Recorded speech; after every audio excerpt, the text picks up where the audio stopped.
Welcome to a lion sunrise here in the middle of the African bush. And we are going to follow these lions. They look like they're on the hunt. There are 8 cubs playing all around us. And this is Safari Live. Ready.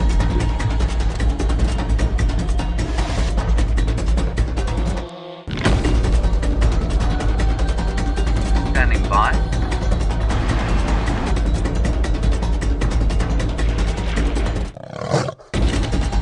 5, 4, 3, 2, 1. You are live, you are live. Well, we have lion wars playing out around us, but this is the best kind of lion wars where no one gets hurt. It's cub on cub cuteness personified. Now we're with the Nkuhuma pride, our main pride of lions here, and they were roaring, and thanks to everyone who sent their updates. Fortunately, this morning they were roaring so loudly and so close to my house, I actually woke up at about 4:30 at the first roar. Good morning, my name is Brent Smith. I have a Dangerous Dave, the objectified dish, on camera, and we're with lions, yay! What a great way to start the sunrise safari. It has even made me feel better since James Henry has passed on his disease to me. But lion cubs seem to make one feel like nothing is wrong in the world. Look at those two there, up to absolute nonsense.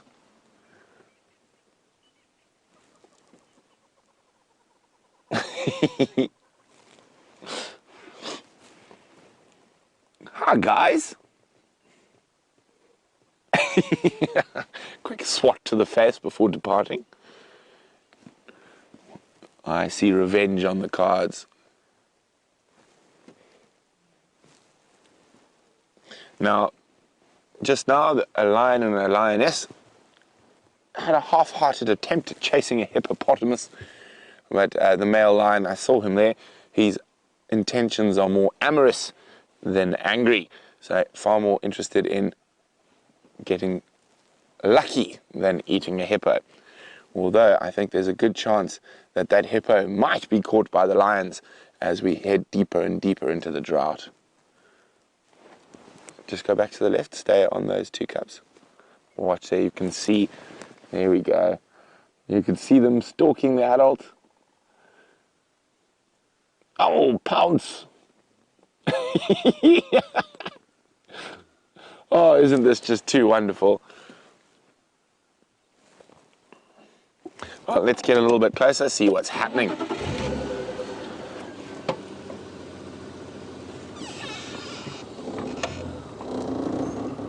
As you can see, I've lost one mitten again, so I've stolen one of Jamie's gloves.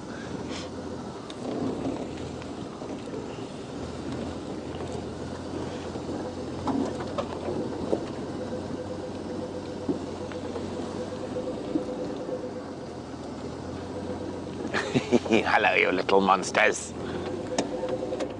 Now, one of my favorite things about lion cubs as they get a bit older is their fascination with the tires. So as you drive, they watch the tires and you can almost see their heads going round and round and round. Let me just move forward a second. Dave, just have a look to our right here. There's just so much going on everywhere. We've got cubs in trees. We've got mom playing with cubs, or one of the lionesses playing with cubs, swatting cubs.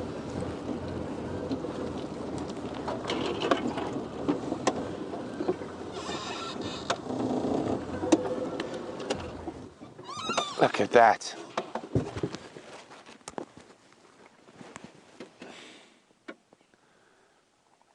Look at the little one, still not too sure, climbing up, joining an older cousin.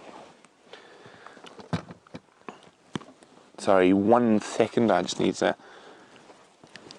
It takes Nkuhuma's twin dams just to the south of Vuitela. Very nice. They're all climbing trees.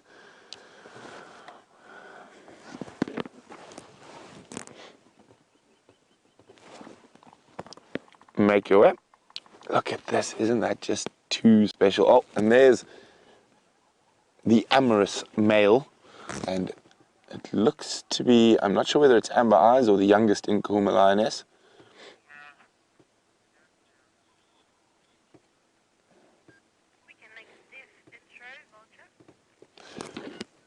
Okay, so while we stay and see what happens with the lions, let's go say good morning to Uncle Steph.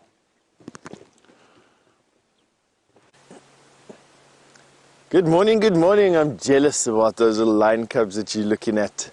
And yes, it's Steph with Xander on the camera today, and that was a white-backed vulture that you were having a look at over there, silhouetted in the sun, or against the sky, against the rising sun at least anyway. Not too far from where you were with Brent, probably about 400 yards or so. I can hear his voice booming out over the plains. We're on Buffalo's Hook Cut Line, and I just want to say hello. That's basically why we dragged you through here, and to show you that nice white-backed vulture. There was a kill in this area. I do know that the Nkuhumas have managed to inhale another buffalo just because it was there, and these vultures are probably waiting their turn around that carcass if it's not finished already.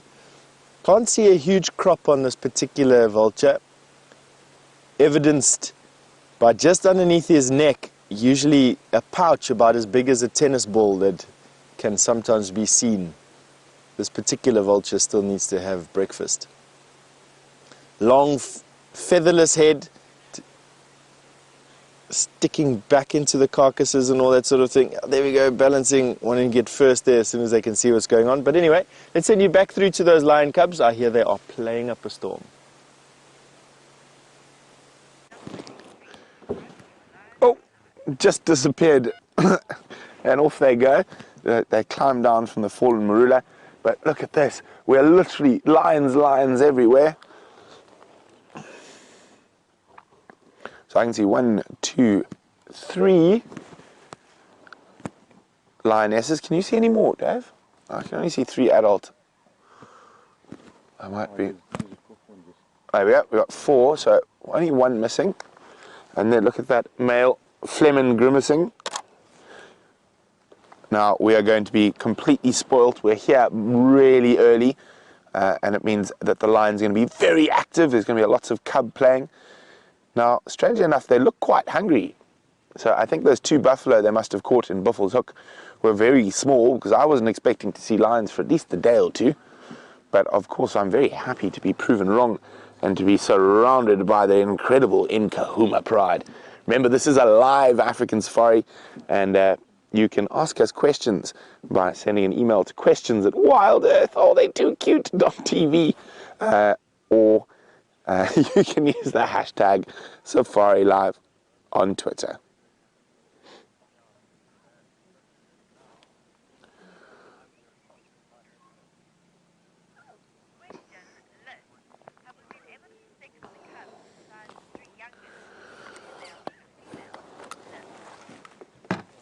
Look at them go. Ow. Ow. I feel like talking to them myself. Oh, look, here comes the 5th lioness. She's jogging in. There she is.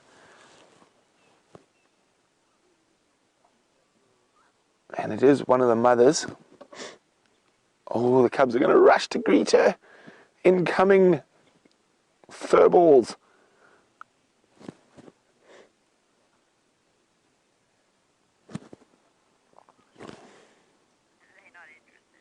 They just can't keep up with her. They're out. Ah, there we go. All 5 lionesses now, I think. Let's get back behind where they're all heading to. What a wonderful way to start the sunrise safari here on Djuma Private Game Reserve. And my illness has abated just due to the fact that I'm surrounded by the best little critters in the world.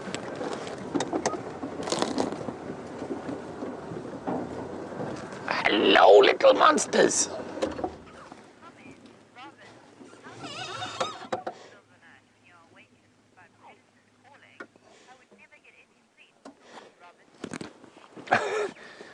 Robin would like to know, how do we not wake up and get up in the middle of the night when we are awakened by the roar of predators?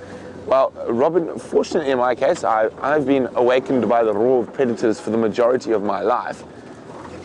Just stay on them. I think that lioness is going to jump on the other one. She just looks like she's walking with quite a bit of intent. Or she's going to head nuzzle. There we go.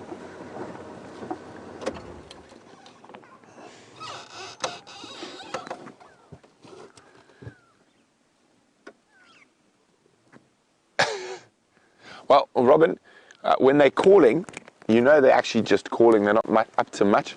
For me, I really like it when they're on the hunt. So hopefully you guys are getting some incredible screenshots. If you are, please share them with us on our Facebook page. Oh, we're getting oh, there's a big game going on. There's too many places to look at the moment.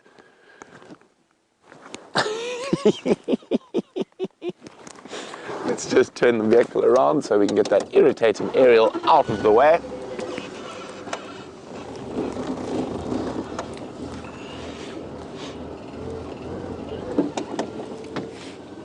It looks like they're about to head into the Mwati River.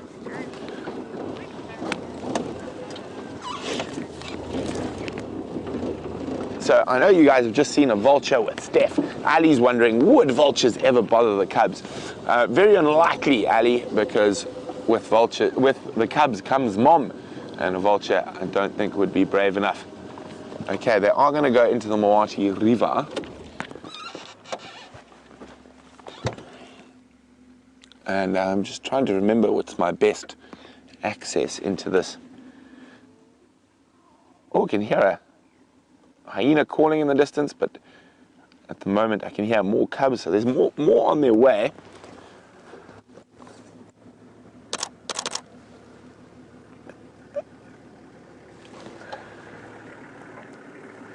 And here comes the amorous male, following what looks to be the youngest Nkuhuma lioness. So I've only seen one male this morning.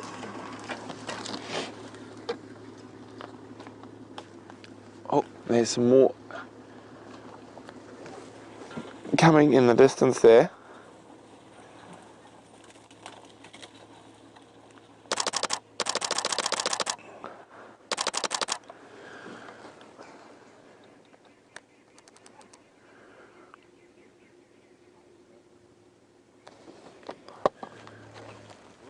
Okay, it looks like they're all going to disappear into the Mwati River.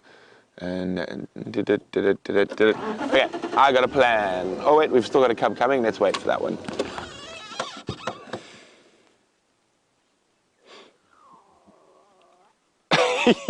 That's a big voice for a little guy.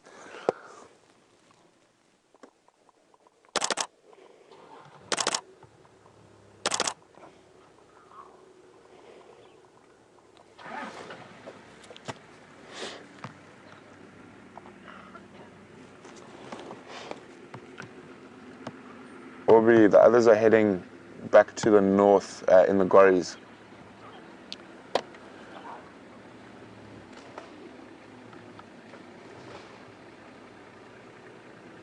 Okay, so they're going to disappear into this river system. I'm going to go try find a way to get in there.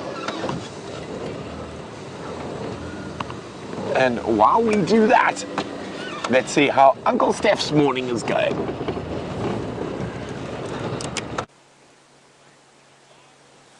Our morning is going superb, thank you very much, Brent. We're about to watch the sun come up through the trees out there in the distance. It's getting to that point where the sky becomes an impossible color, impossibly yellow or impossibly red. I don't quite know what it's going to be this morning, to be quite honest. It's so difficult to tell what type of sunrise you're going to have until literally a couple of seconds before it decides to poke its head up through the trees. I would imagine today will be slightly muted with the dust in the air. You can see that that glow from the sun is sort of spread out in a smudge. Now probably about as big as your fingernail. But there it's starting to get that yellow color. You can see that coming through there. And so often happens, the sun then just pokes its way through the trees. and gives us a nice view of the morning. I must be honest with you, for some reason today the smells around here have just been absolutely magnificent. It's the first floral notes that I'm detecting on my nose this morning for the first time in quite a few months. The air is definitely not that spicy, dusty smell, that salty smell that we get out here in the winter time. This morning it's a lot more, I don't know, it's a lot more pleasant. But have a look at that sky, just now getting that yellow color. So I would say, let's take a guess that it's probably going to be quite a bright morning. Slight smudge to it. Have a look at that. Gaining in intensity, there you go. And the sun peeks up into the trees there. Good morning. See how quickly it rises up through the trees.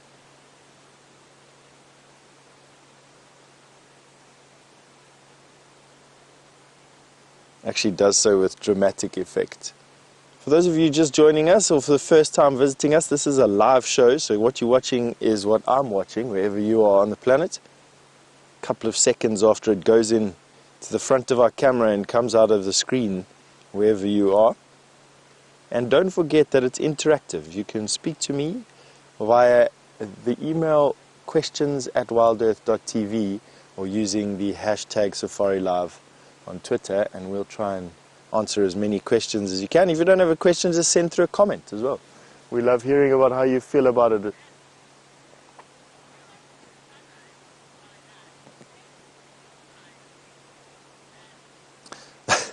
Good morning, Ellie. You say that when you see the sunrise, it makes you think of the Lion King. Okay. Coming from the fact that you've just seen some lions playing over there, I can imagine how it would have generated that feeling, Ali. But yes, it does. For some reason, the anticipation associated with the sunrise for me is always exciting. It's you don't know what's going to be around the next corner. We don't know what happened last night. Literally, it must be now 12 hours ago or so. The sun set, and that was the last time we were really in the bush. Lions kept us up most of the night, roaring their heads off until they were found this morning by Brent out at Telepan. What we have in store for us throughout the day, who knows? But I can tell you one thing, the anticipation will change into relaxation, hopefully, by the time the sun sets with us this afternoon. And this time of the year, at least we get to watch sunrise. The sun set just before the end of the afternoon drive. Very nice horizon there. The sun is quite intense, I must be honest. So the atmosphere isn't actually as dirty as what I thought it was, giving us that yellow glow, but it's actually become too painful to look at. You can't directly look at it now without the sun having burned an image on my retina. When I'm blinking now, I have about 5 suns that I'm looking at. So I'm busy looking at the sunrise the same as you on the little screen that I have in the car. Could I ask Xana to go up to the moon? We're sharing the sunrise with a half a moon at the moment, if we can. Actually, I don't even know if this will tilt that far. Let's see if we can get it for you. It's actually quite spectacular at the moment. No. Oh, there we go. Just getting it into the screen. Half the moon. Beautiful sunrise. Not too much. We're at an extreme angle at the moment, and that is not allowing us to zoom in any more than that. So yes, that unfortunately is all we're going to be able to show you on the moon with that one. Xander's hanging over the side of the car over here trying to get the camera at the right angle.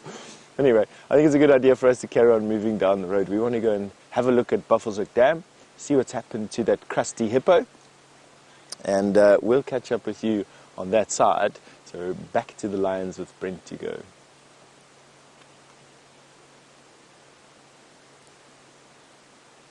Look at this.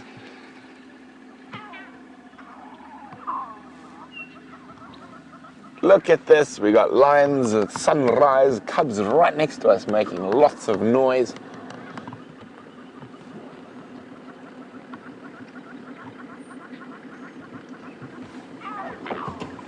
Ow!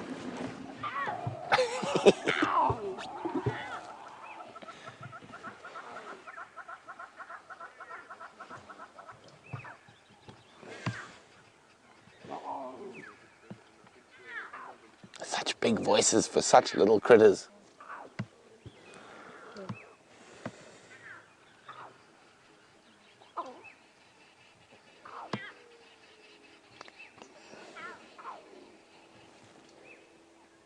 So I did manage to see a second male, so there are still 2 males here.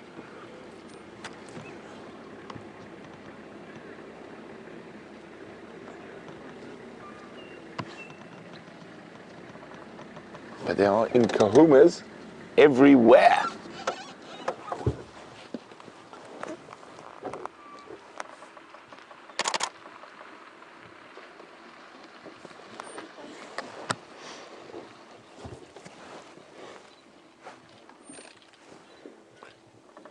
Now Wendy's wondering, do the cubs go hunting with mom now? Is that why they play? Well, they don't, Wendy. They'll be left behind during hunts. But playing is practice for the big leagues. And all the playing and jumping and leaping and tripping is all practice to when they become adults and will start hunting.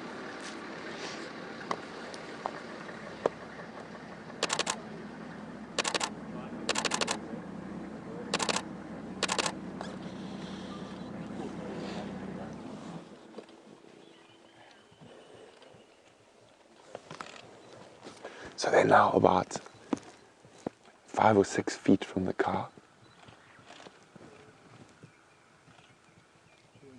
They are just too wonderful. Literally, there's so many places to look at the moment. I don't know where to look.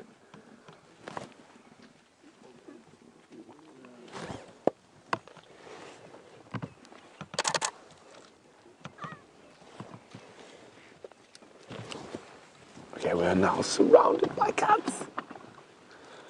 Look at this, they're just everywhere. Can I go VR? You can. So guys, we're going to do VR.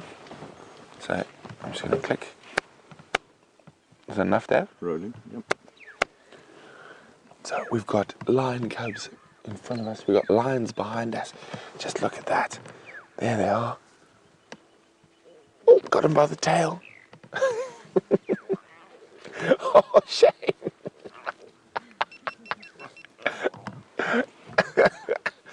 Oh, that was just too precious.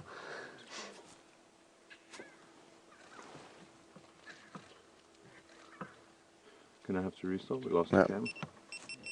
Sorry about all the beeping. We're trying to do VR, but unfortunately it doesn't seem to be operating. So we're going to stick with the cubs again. We got one more to try out.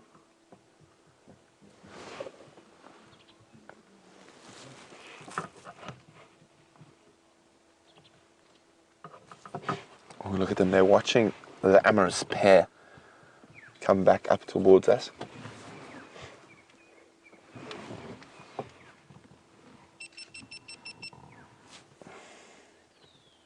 Resetting. Oh.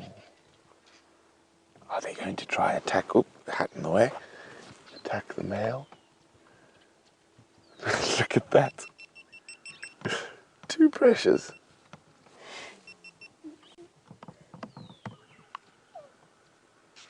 So it is the youngest lioness that is, the male is following. It's not amber eyes. There we go. Pass right next to us.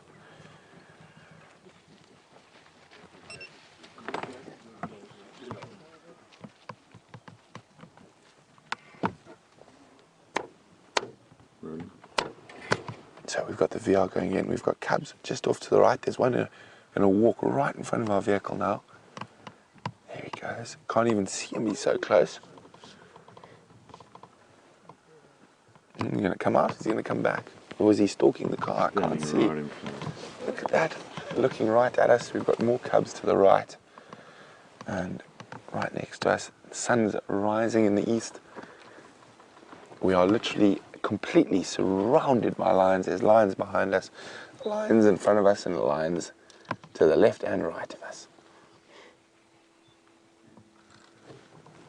Oh, just too cute. There you go. One of the mothers is coming back in. There she is. Oh, she's going to come right up to the car. Oops. There she is. Another lioness coming in. There's a male behind us that's also coming in. Oh, look at that. All the cubs are literally just in front of the car. And there's Mom.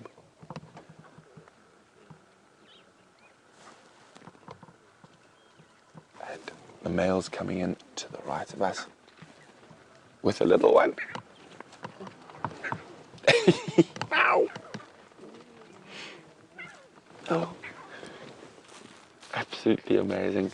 Here comes another lioness. Shame that young lioness wants to play with the cubs, but the male thinks she's trying to get away from him, which maybe she is. Oh, look at this. Lions, lions, lions everywhere. I don't know what she said. She's like, you need to behave.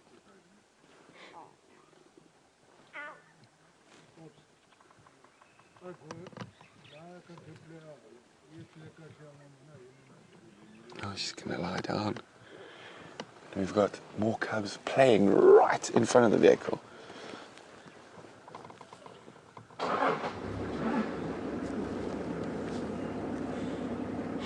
Off they go. Having a jolly time this morning. There goes another one. Down the road. And ready for, no, not pouncing, racing.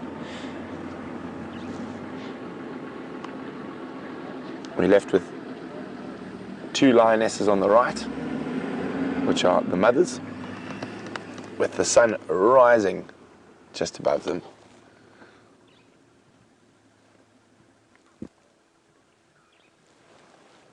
Have we got any more cubs in front of us, Dave?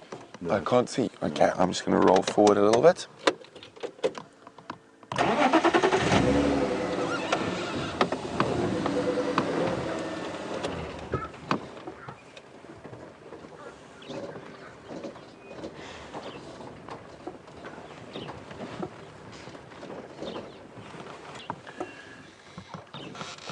There we go.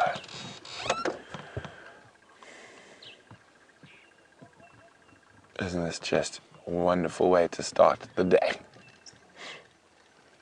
I'm cutting it.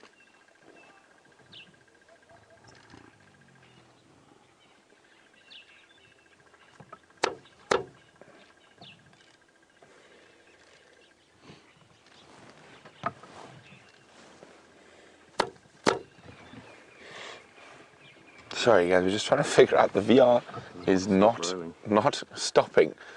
We're just going to VR the whole drive, Dave. Yes, sir. See, I'm definitely not getting out to turn off those GoPros. Not surrounded by the Nkuhuma pride.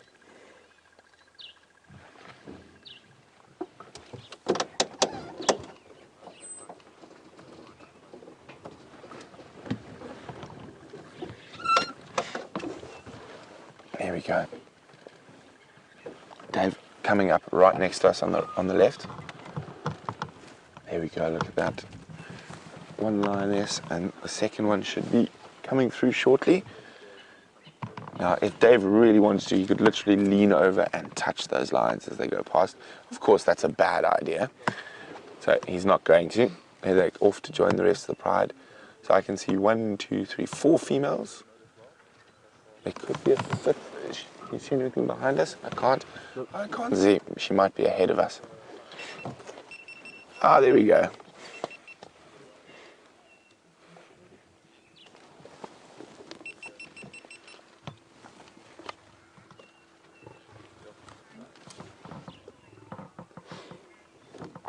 Hi, Andy. Andy's in Kentucky and is wondering, do lion cubs have baby? Oh, there's a fight! Oh, I love that sound. So what happened is that male decided that one of the lionesses was getting too close to his, the lioness he's feeling amorous with, and decided this one here, one of the moms, decided to give her a love tap.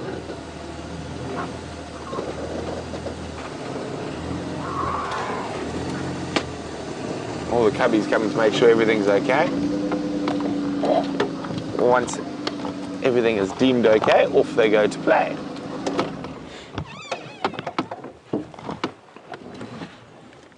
Look how she's... Oh no, she stopped it now, but she was holding her tail in quite a strange way.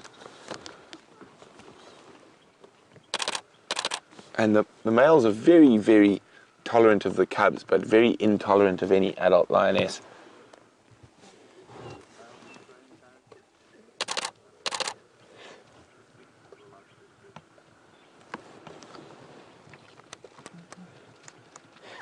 Now, this is an incredible photographic opportunity. I hope you guys are taking advantage of screenshotting.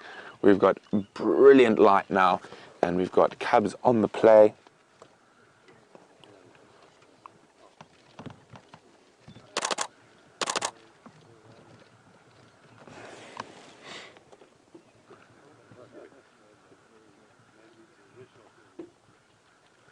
Now, it looks like that hippo got up and moved out of the pan.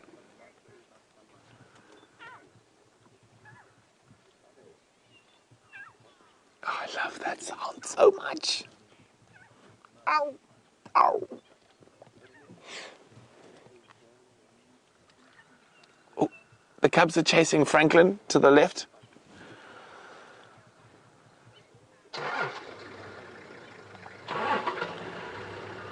Hi, Raina and Corbin, who are 10 years old. Welcome to Safari Live. This is your first drive. Well, you are spoilt. You must have brought us good luck this morning.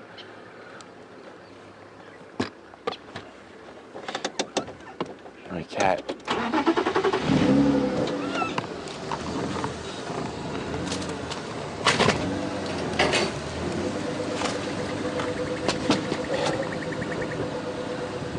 Okay, we're going to go across to Steph, and Raina and Corbin, you're definitely bringing us good luck because he's got some big grey beasts.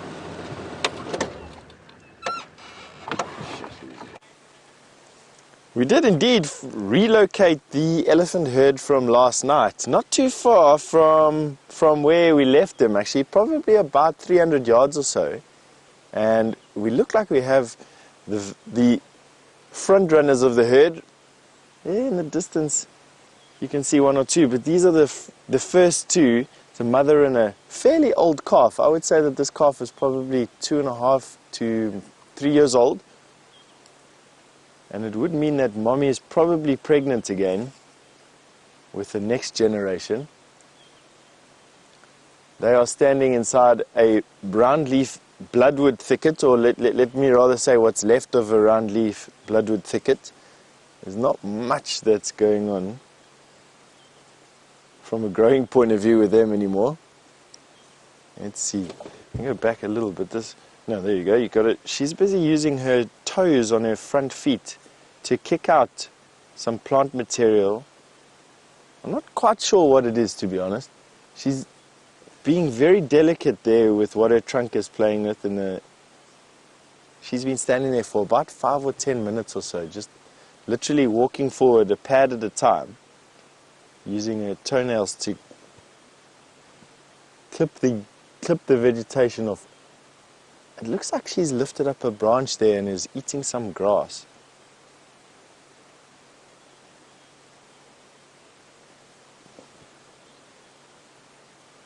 Being very careful to make sure that she gets as much as she can. Let me see if I can go back a little bit, give us a bit of a better view.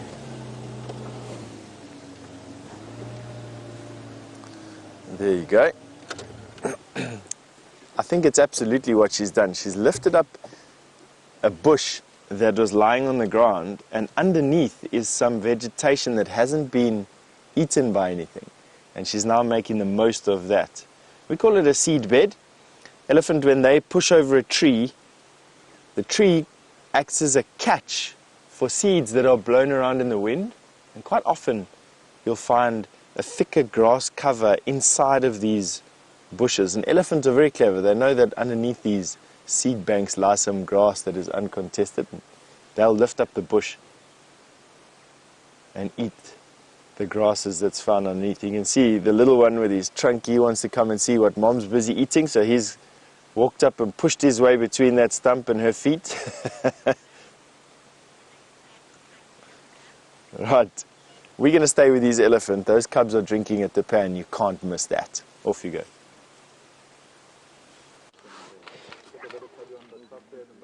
Look at this. Absolutely incredible. There's nothing like a sunrise with the Nkuhuma pride.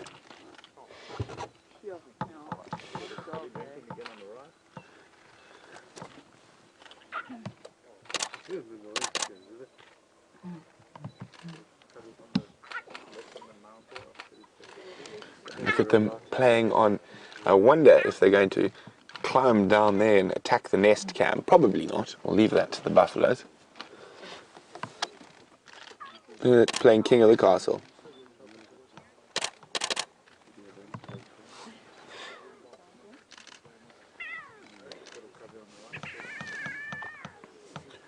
Hi Daniel, who's in New Zealand, the land of the long white cloud. Daniel is wondering, do lion cubs ever kill other cubs accidentally? They do. And that's one of the reasons that the females will keep the cubs away from the pride for that first sort of 8 weeks.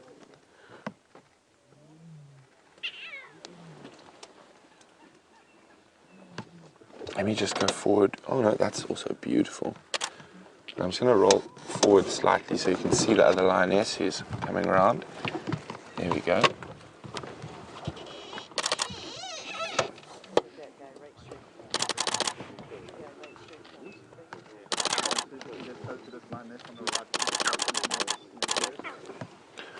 So I'm sure there are going to be some incredible screenshots from this morning. Oh, look at that, backlit lions. Hashtag, I love my job, Dave. What do you think? Most agreed.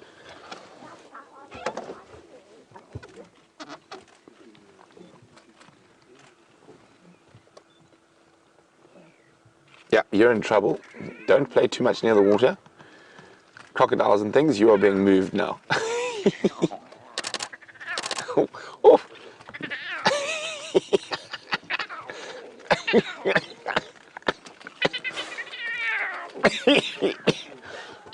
Oh, it's just too much. Don't spend too much time around water. You don't know about crocodiles yet, young one. But Mom, I know everything.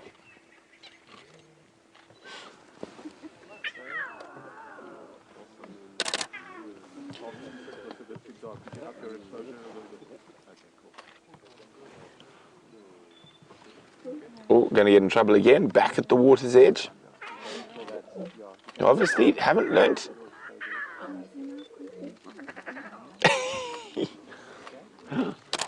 There we go.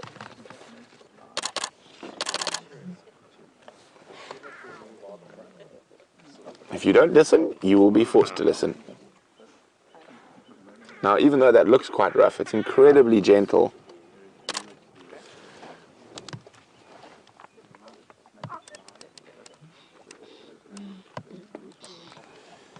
Get away from the water.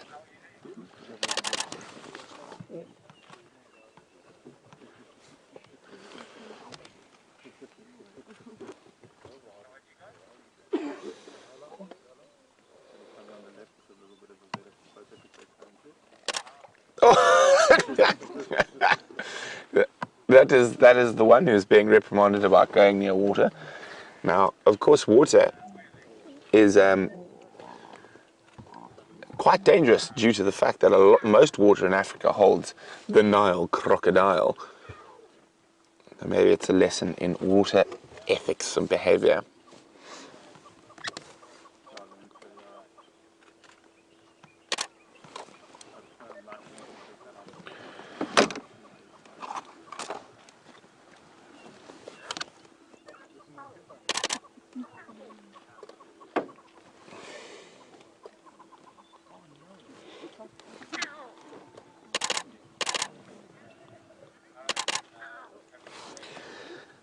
Hi, Pamela, who's in Bermuda. Pamela would like to know, do lions, swim at all? Of course they can swim, Pamela. In this area, they don't really need to swim. I have seen lions swim across the sand river before, but in places like Botswana, they swim regularly and have to swim regularly. Oh, look at that. If you don't listen, you'll be in trouble. Oh dear, that's one card done this morning. It's just been too much. Oh, I hope you guys are screenshotting for me because I'm changing cards.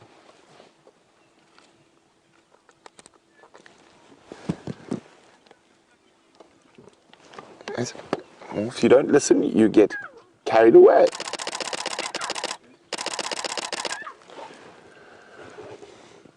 Oh.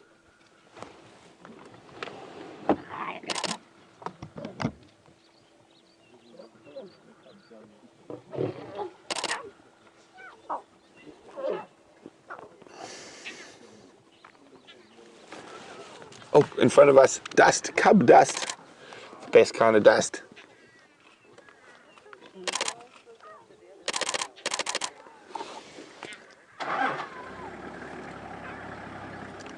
Guys, I'm just speechless. This is definitely one of the finest lion sightings I've had in many.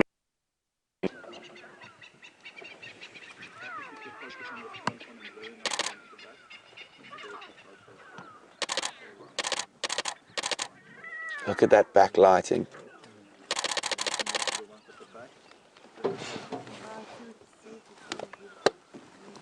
Off they go. This is one of those sightings that you don't even need to talk about. It's self-explanatory.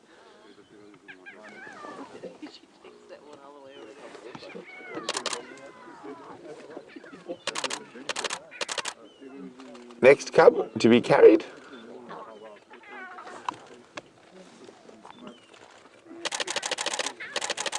And the one that was carried away has just come back all by itself. Oh, children these days, no discipline.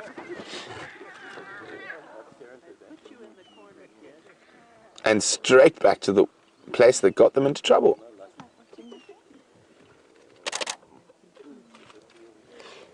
And you can see the other cubs chasing each other down in the dry, damn.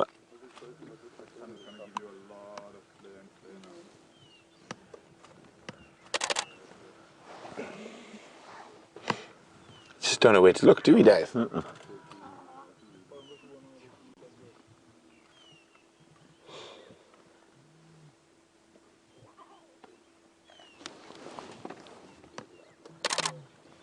Oh, shh. Sounds like the male's about to roar. The second male.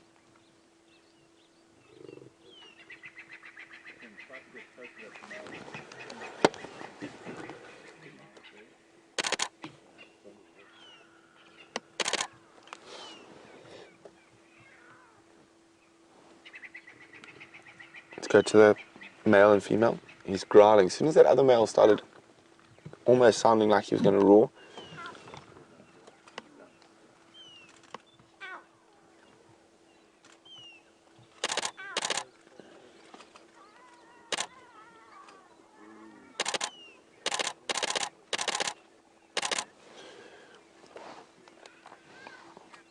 Samsung's wondering, will the male cubs start showing dominance over the female cubs? Probably not just yet, but as soon as they get big enough, they will. It's just...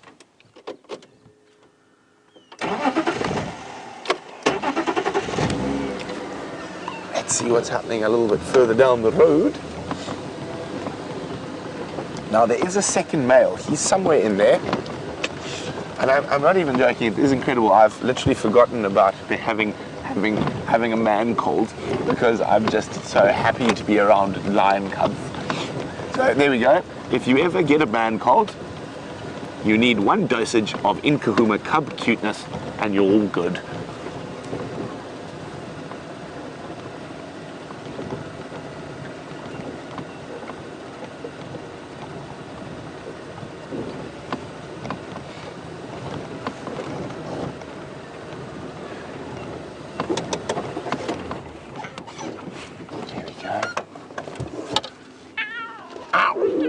yeah, yeah, yeah. I hear you.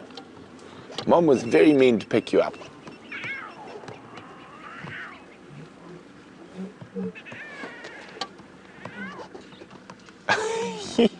Oh, sorry.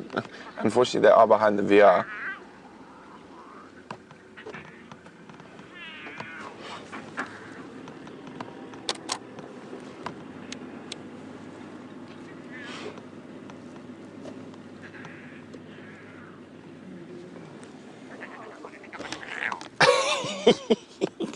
Upset.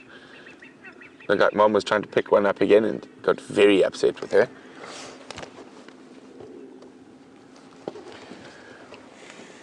Now, it looks like this female is trying to keep her cubs as far away from the male and the youngest Nkuhuma female, who is looking ready to start mating, or not quite yet. And we're gonna get up right in front of them, and then the cubs should walk right next to us, and I will feel even better.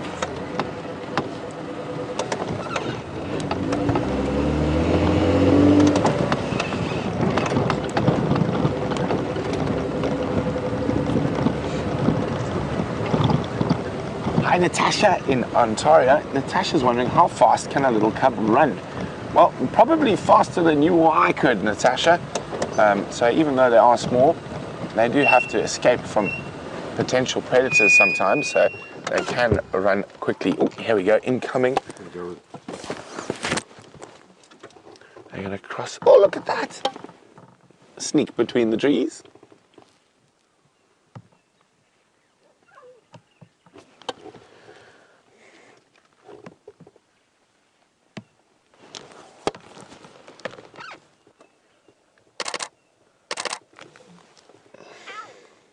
Ow!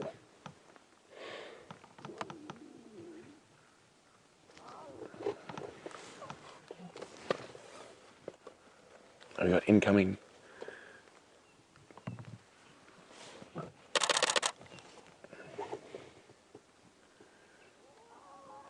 Oh, look at this, look. Getting ready.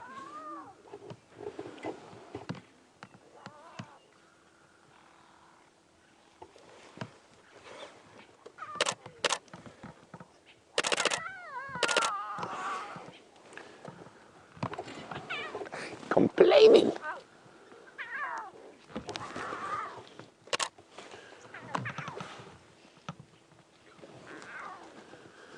Look right in front of us, Steph. By the tail. It's got it by the tail again. Shame. Bully.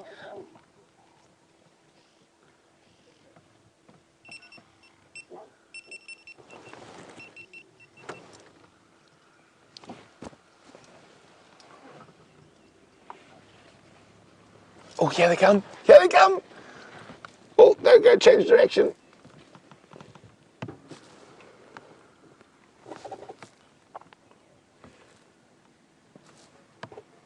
Oh, it seems to be a popular little gap between on that little timberti tree. And there you go, the rest.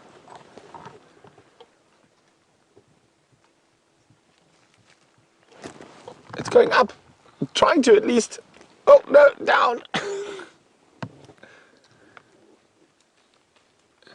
Trying to be a leopard. Not succeeding, so if I don't succeed, I'll bite the tree.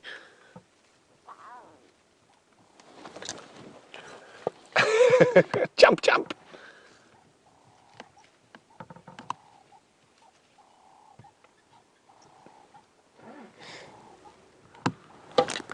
Oh, it's just everywhere we look, there's something going on.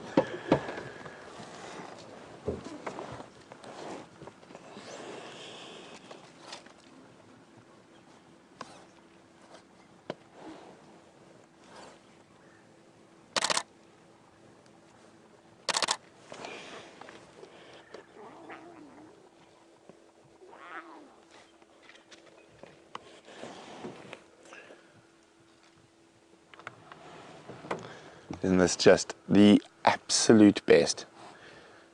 There is nothing quite like active little lion cubs.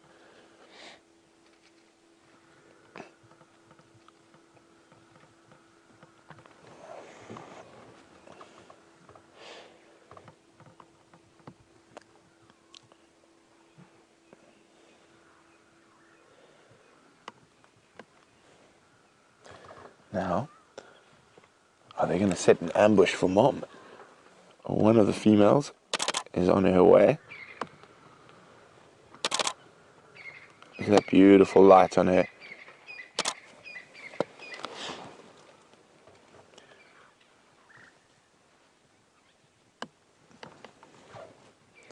Now, will there be a cub ambush?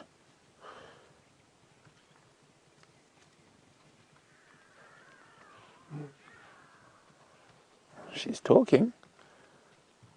I think Mom means business. No jumping on Mom when she means business. Well, we can try. Oh, there's a tail.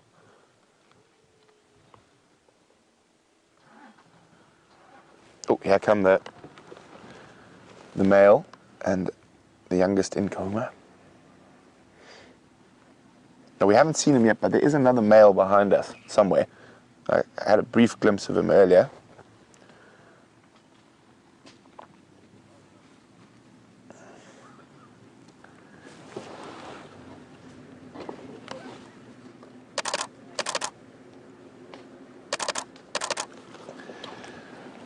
Ali is wondering, is all this line activity possibly because spring is coming?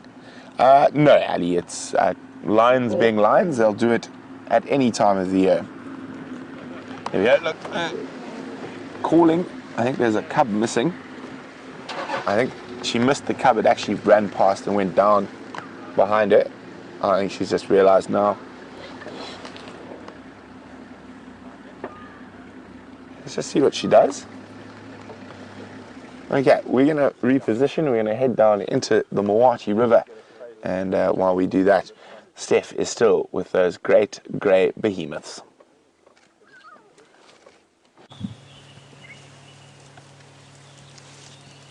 It's just been such a fantastically calm morning with us. I know, completely different to what you've been watching, with mother and cub interactions and lots of playing and bundling around, I'm sure. But these two elephants, this mother and calf, they definitely have just been moving from bush to bush, literally, picking off what they can. And now they're busy sharing a red thorn. Oh, the baby's just moved off onto a spike thorn. You'll probably be back right now. But this mother is just being so calm. She's literally just making sure that every little bit and piece of nutrients that she can get without moving around too much is eaten. You can see that baby there is busy trying to shovel a whole bush into his, I think it's a he actually, I haven't even double checked, into his mouth. Got his whole face stuck into the bush there, using his trunk to sort of shovel in everything that's inside that tree. I actually think that that little one is eating a creeper that's inside of the tree. Let's see if I can confirm that for you with my binos quickly. Difficult to say. No, definitely eating the tree. So, literally decided that it's too much of a distance to stand too far away. So he's put his face into the bush and is just using his trunk short distances.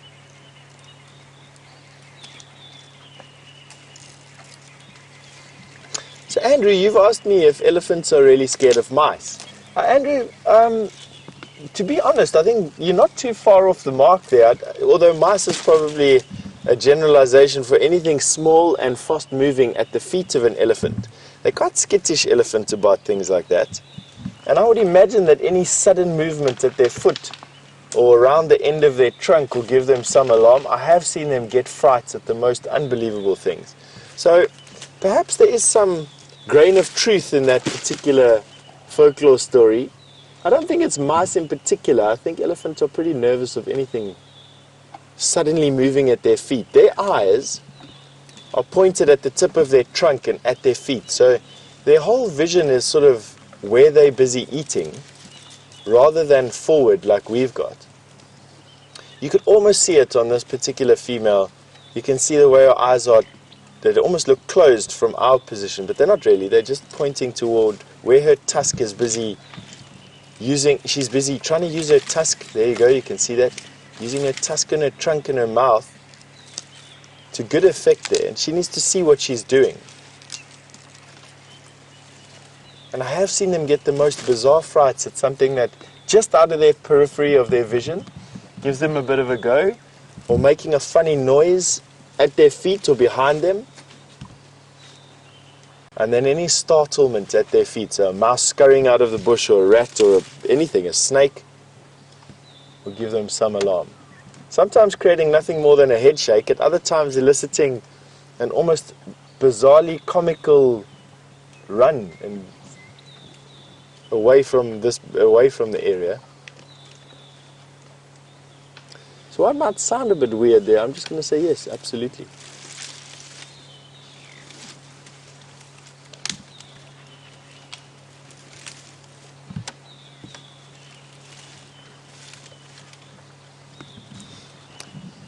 Ali, you've asked me if tusk size varies in elephants, or is it a pretty standard size similar to how trunks are?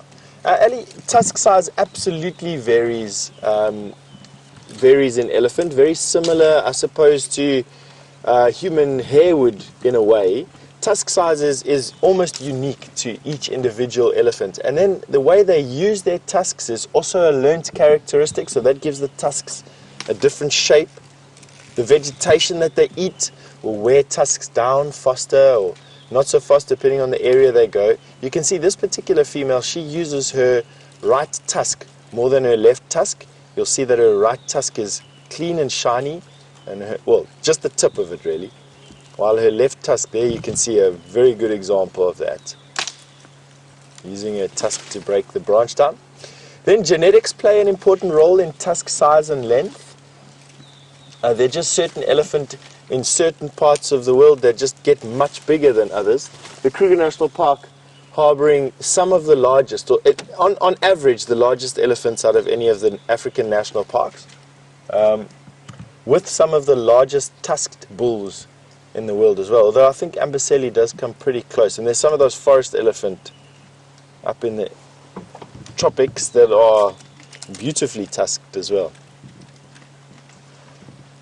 So it's genetics, vegetation, the use of the tusks individually, and then mineral deficiencies can also have an impact on tusk size. So elephants' diet plays a very important role, it would seem, as to the health of tusks. So while it won't have any impact on the length of the tusk or the potential length of a tusk, what it would do is lead to tusks becoming brittle if they don't have enough of any particular type of essential mineral, I suppose. Very often in Botswana you'll see tusked elephants that have broken their tusks off.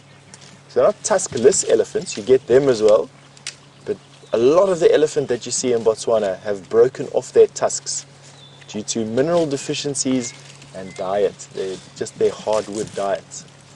Let's see where this female is going to go. This is the second or third time they've actually made use of this particular red thorn.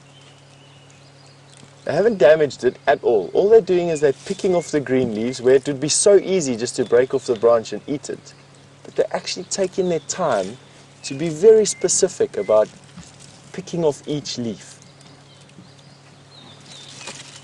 We were actually chatting yesterday. There she uses her tusk again. And what'll that do? What that'll do over time is actually wear that tusk into a specific shape that you could use to identify this elephant in years to come.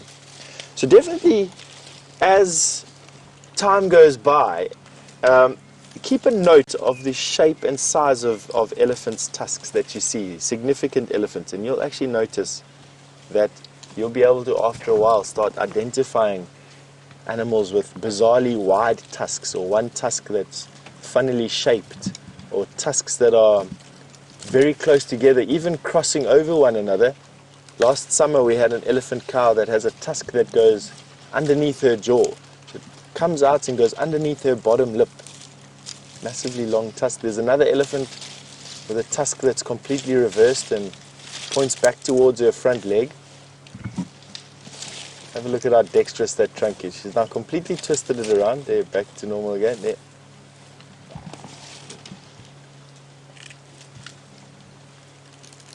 Not knocking the tree over, not killing it, just plucking off the leaves.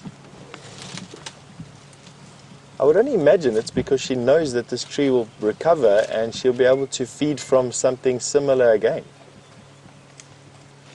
That is a very deliberate, she's very deliberately not breaking that tree. Now moving off. She's now completely gone to every tree in this little thicket, and now she's moving off to the next thicket or the next tree. And let's see, starting at the ground again, she's now picked up a branch. Quite know if it's the same tree, looks like it.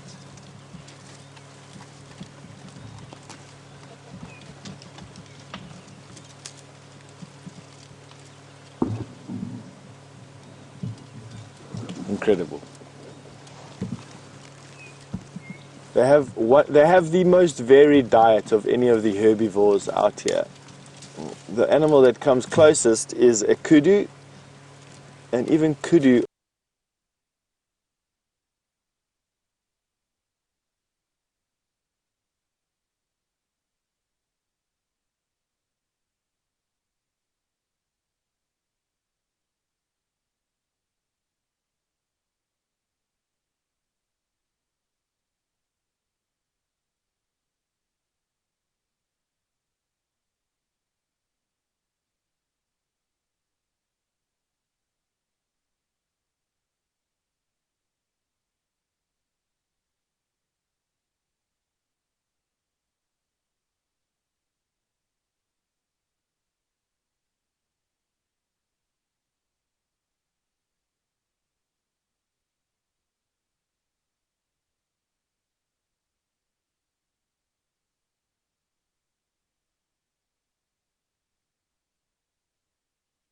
are only half the amount of species of trees and plants that elephants utilize.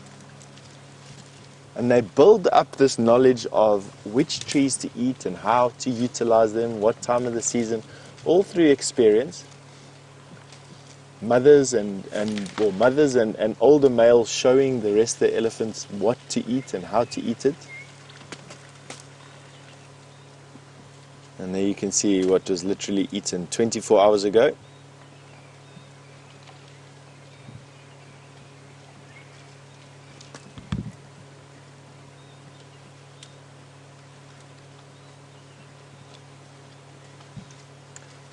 So Verdi, all the way from Georgia, good evening to you. And you've asked an interesting question: is the animals that see people a lot become accustomed to them? Yes, I would say so. This particular elephant and her calf has shown absolutely no reaction to us whatsoever. And they're a little bit further away now. I'd say they're probably about 30 yards from where we are now. But when we got to them, they were no more than 5 yards from us, and they didn't show any reaction. And I would imagine that this is because they've seen cars before, and cars pose no threat to them. We come, we join them for a while, and generally speaking, we behave ourselves around them. And for that reason, over the years that she's been seeing vehicles, no threat is posed to her babies. In other areas in Africa, that's not the same. The Tembe Elephant Park borders South Africa and Mozambique. In the south of Mozambique, those elephants were very highly persecuted for their tusks at a stage, and those elephants you cannot get close to. There, that baby's nursing, it looks like. Really? Yes, he is. So definitely about 2 years old then. That is incredible. Have a look at that. That's about as old as calf that you'll see nursing. I wouldn't have expected that, to be honest. I would have thought that this calf would be slightly older. So a big-bodied calf, about 2 years old. And I would presume that mom is pregnant again. This calf is about ready to be joined by a sibling. Doesn't mean that the bond between mother and calf will break. It just means that they will gradually become a little bit more separated. Even though this calf will help bring up the little one, looking after it, being a social contact. Yes, their mom's just standing there. There we go. Enough milk there. Incredible. All right. And I think at this point it's good enough. I think Brent's relocated now or repositioned his car with those lions, and so back you go.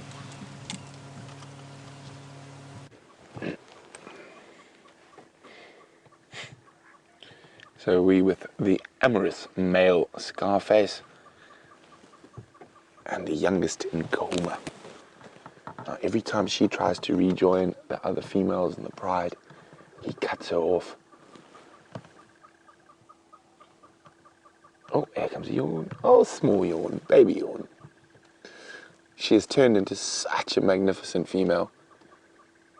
Now, the Nkuhumas are a really great looking bunch of lions.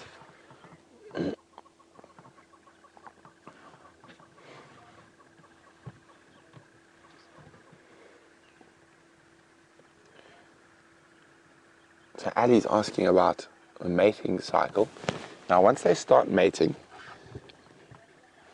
they'll normally mate for about 4 or 5 days, every 15 minutes. And I think she hasn't quite come into estrus yet, because we haven't seen any mating since we've been here, and we've been here for well over an hour.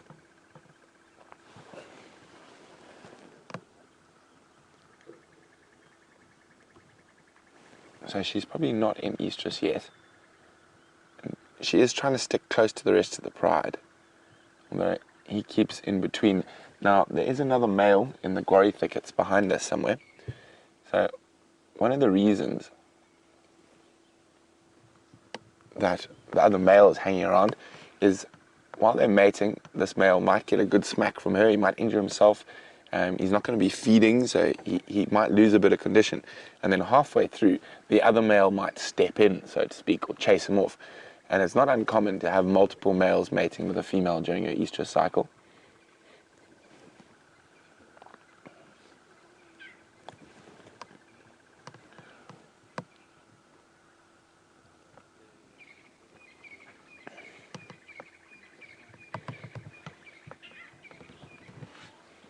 Can you hear all the cubs behind us?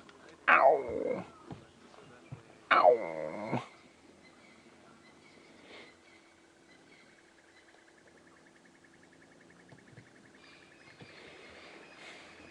Oh, the cubs are on the move again.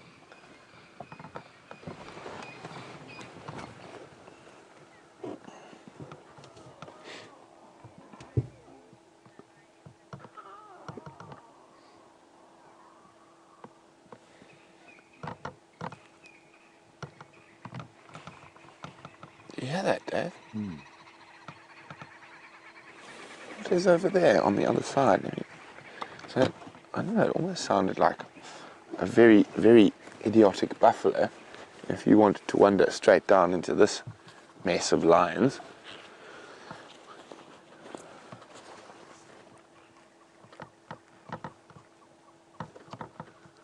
Oh, I can't see with the light, but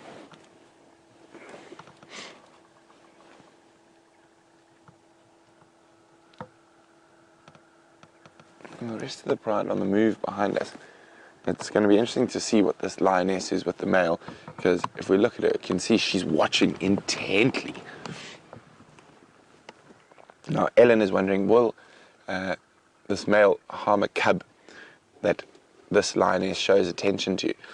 Possible but unlikely. The male lions are very tolerant of cubs, but it is always possible that they might swat one a little bit too hard and injure it.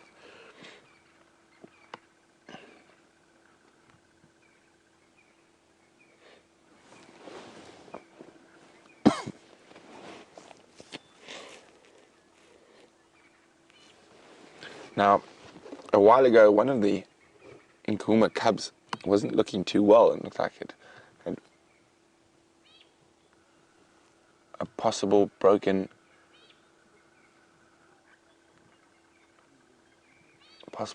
hip or broken leg, but it turned out it wasn't too bad, and it's healed completely.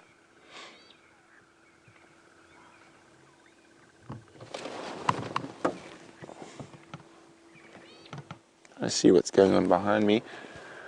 I was hoping this lioness was going to get up and follow the others. squirrel. See how their heads popped up? There was a squirrel who just scampered down this tree and then around the termite mound. Brave squirrel.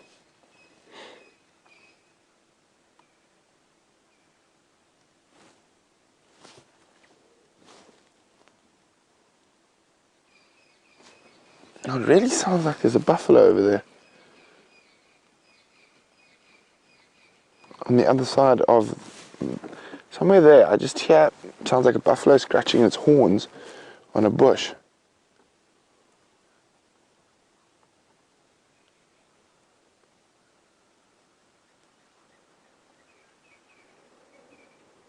But you know what, I think I've spotted what it was.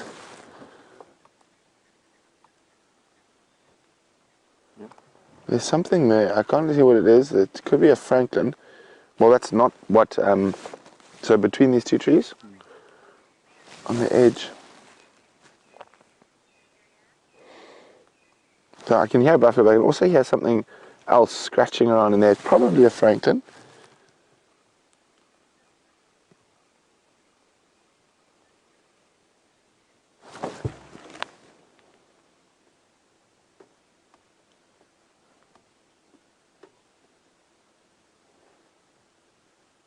But it would definitely be a suicidal buffalo to wander down here with this many lions about.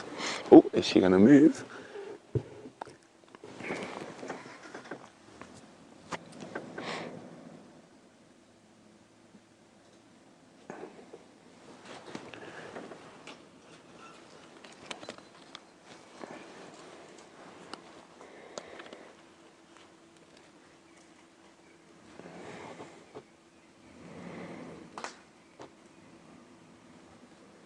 There we go.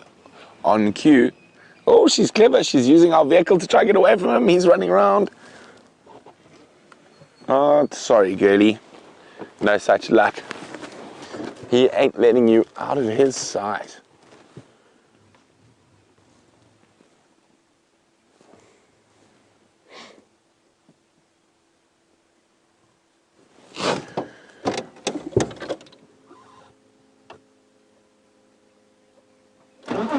Okay, so while we try to keep up with the lions, let's go back to Uncle Steph and the elephants.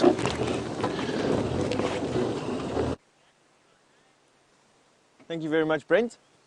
Well, this lady, let's hope she doesn't push this tree down on top of us. She's just literally walked from finishing her one bush to coming through now. Now, you being away with those lions have allowed me to do a little bit of research from our box of books that I carry. I was a bit concerned that my evaluation of that calf's age was a little bit on the lean side. And while calves are weaned completely at 2 years old, it's not uncommon for calves to suckle up to 4 years. So that calf could well be the 2 to 4 year age group. I'd say it's probably closer to 4 years old. And mom will allow a calf to suckle for up to 4 years. Can you believe that? Now, it makes sense that some calves... Oh, look into this elephant's mouth. Sorry. We've got this unique view of the elephant's teeth in her mouth. And just have a look at this. She's a little bit up. There you go. Look inside there. So get ready with your get ready with your screen grabs. We're sitting with a very unique ability to see the molars in an elephant's mouth as she opens up her mouth there. There you go. Oh, that's incredible. Have a look at that.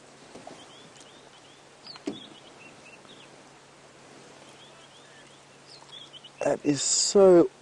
There, you can see them in the back there. You can see every now and again, you'll see that quite deep inside. Wow.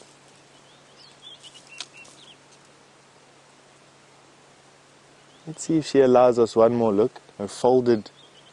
I never realized how deeply folded their bottom lip was, actually. It almost forms a complete inversion, with her teeth probably being below her eye level and slightly further back her molars. Let's see if she allows us to do it again. So just back on that previous point, was that some females will actually lactate for their entire childbearing age, which can be 30 years or more. And it's not uncommon for some females to suckle other females or related females as babies. So it's not actually that uncommon to see. Let's see if we can see her teeth again. Get ready. There we go. There, in the back. And again, the tongue just coming through to grab the leaves. There, that pink, that's the tongue. Hairy bottom lip, that's how she feels what she's putting into her mouth. And then there, every now and again, their molars, sort of blackish from all the vegetation that's stuck inside of them.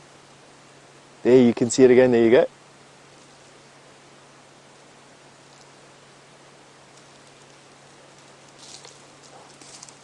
That's amazing.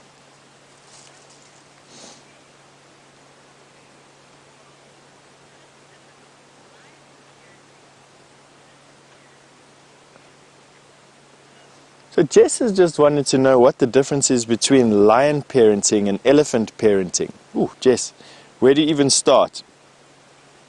Obviously the outcome is exactly the same, is that they want to bring up a baby to look after itself and to become an adult and to start reproduction. That's how a successful elephant makes sure that their genes is passed on to the next generation and so on and so forth.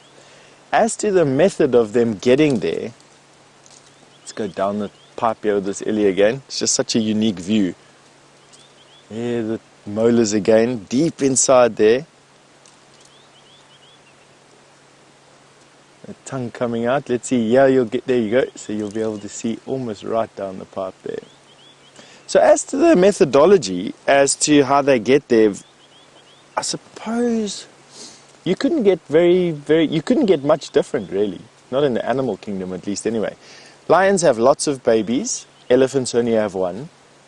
The reason is that an elephant can spend time to have, oh, look at that view. She's no more than 3 yards from us, everybody.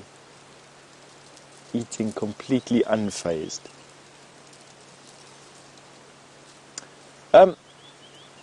Elephants spend time with their babies. They spend a long time in very, very close contact. In some cases, 50 years. And elephants, females will stay together and within contact with one another for that long.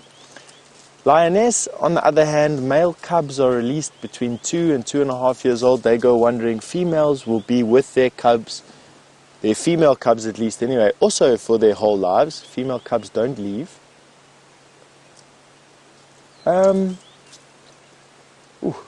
Lions are, I want to say lions are instinctual. They learn how to, but they do absolutely learn how to hunt from their mothers. They learn how to hunt what's best in the area. Elephants do exactly the same with their babies. Maybe I'm going down the wrong path here. Maybe I want to say that it actually isn't too different from one another at all. And that elephant moms and lion moms are very similar to all mammal moms, really. I think I'm actually going to say that. So where my initial impression was they couldn't be further apart, I'm actually going to change that statement and say that they're actually very, very similar to one another. Things happen on a shorter time frame with lion than they do with elephant. But for the rest, they're actually very, very similar. Close proximity, contact species. They're fairly precocious. In other words, they learn from copying what adults are doing. Females will stay in contact their whole lives. Males will move away, both similar in elephant and in lion.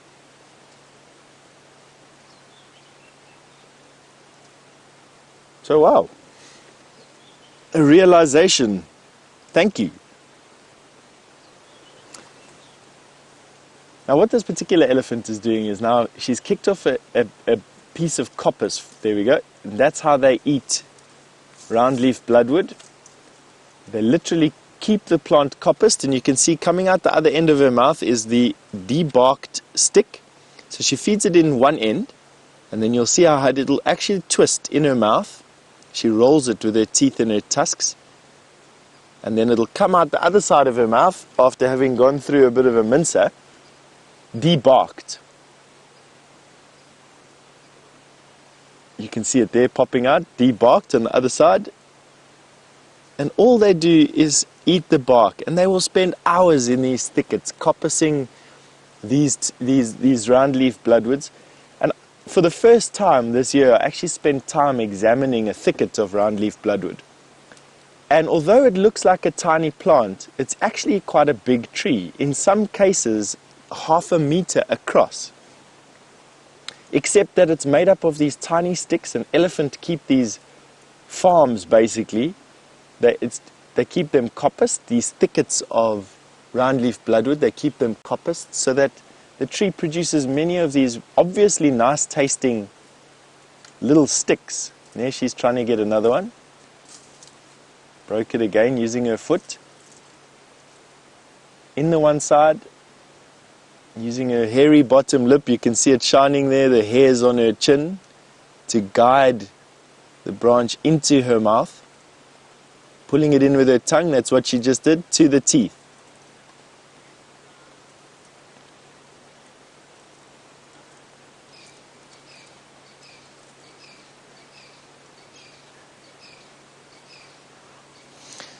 If I can get your name right, I think it's Abra. You've asked me if elephants get tooth decay and if it can be potentially life-threatening with all the vegetation that they eat. They get 6 sets of molars in their life, Abra. They replace their teeth relatively frequently, with their last set of molars coming in at about 45 years of age. I am sure that they do get cavities, to be honest with you. I can't imagine that an elephant living on sticks like this wouldn't crack a molar every now and again and cause an abscess. They get abscesses at the base of their tusks. So yes, they can actually do it. Whether it's life-threatening or not, I don't really know. I've never seen an elephant dead here from an abscess in a tooth. I mean, I don't suppose it's too far out of the realms of possibility. It's not something that I've heard of commonly, though. And I think with them replacing the amount of teeth that they do throughout their life, even if it was a tooth that was slightly more decayed or slightly more cracked with an abscess, that will heal itself pretty quickly. Elephant teeth, unlike human teeth, get forced out, not from the bottom to the top like ours do, but they get forced out back to front. So the new emerging molars actually crush the existing molars against the tusks, and the teeth then fall out that way. Quite phenomenal things, elephant dentition. And while we were looking down that elephant's throat, for those of you who have managed to grab some screen grabs, we were looking at just one tooth on each side. And you'll see, if you're lucky enough to time it right, you'll see how big those teeth are. You could literally hold your 2 fists together, knuckles to knuckles. That's how big an elephant's molar is. Enormous, eh?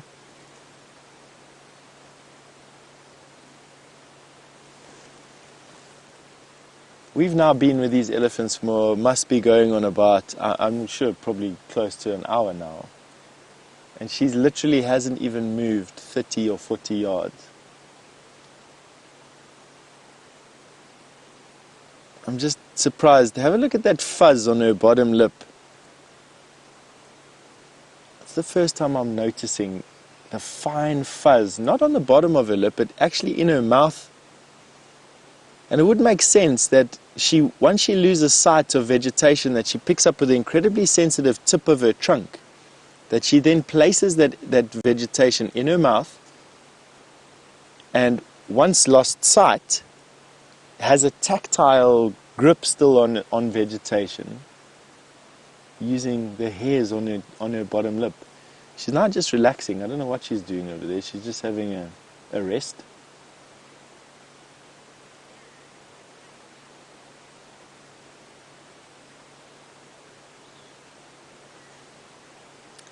Suzanne, all the way from Australia, for you it's good day, or it's probably midday, past midday already. You've asked, do elephants all have the same wrinkly skin?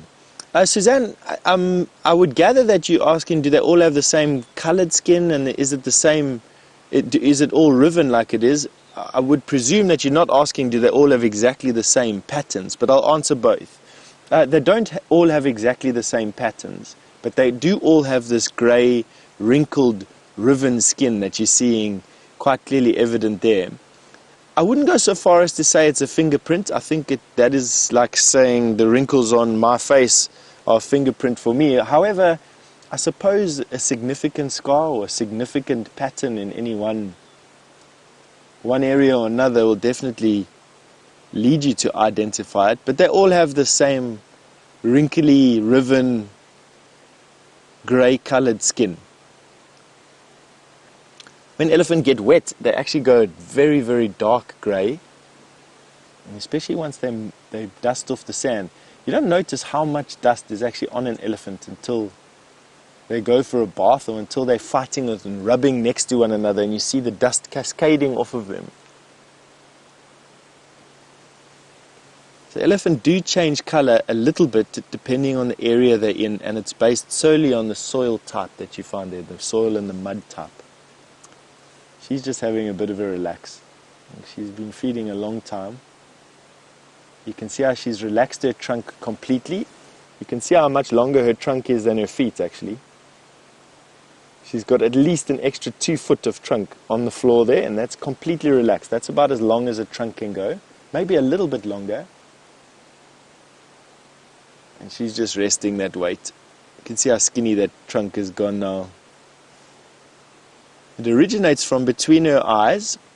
There's her eye coming up there, and that little bulge that you see on the forehead directly in front of her eyes, that is about where the trunk erupts from her skull. Everything between that little bump all the way down to the bottom is one big muscle. No bones on the inside. Contains a helical muscle that's unique to elephant. It's a muscle that spirals around the trunk, which allows a twisting, contracting motion.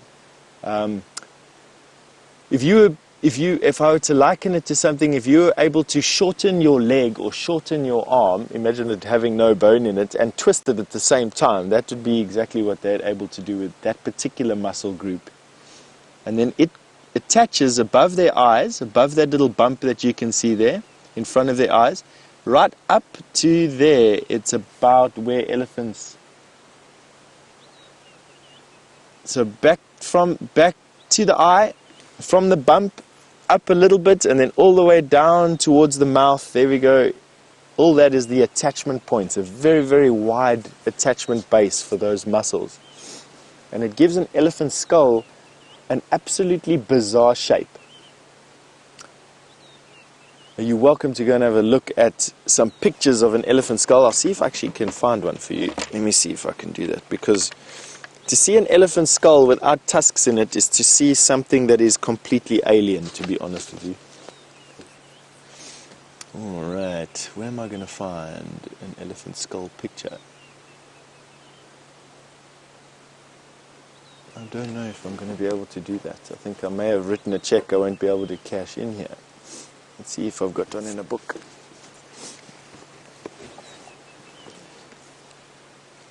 But for those of you interested, you're welcome to go and have a look while I'm busy paging through my volumes here, knowing that I probably won't be able to find you one. Go and have a look at a frontal view of an elephant's skull. And you'll see that it has no resemblance to the animal that we're having a look at right now. You'll really battle to see where the eye socket is, where the tusks are, where the trunk is. It's just a very, very bizarrely shaped head.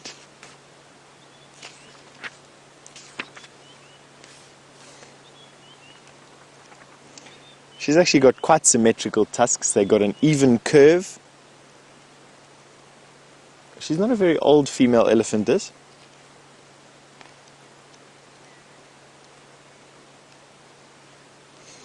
Jess, you've asked me if elephants experiment with new foods. I would say yes. Elephants can populate an area. They do so at roughly about 20, I think it's 5 to 20 kilometers per year. They'll populate a new area, and I would only imagine that elephant would encounter new species of plant along the way. I was lucky enough to witness a relocation of a herd of elephant in the Waterberg, and they came from the Kruger National Park, and these elephant were reintroduced into a completely different biosphere and didn't even lose a single calf to malnutrition.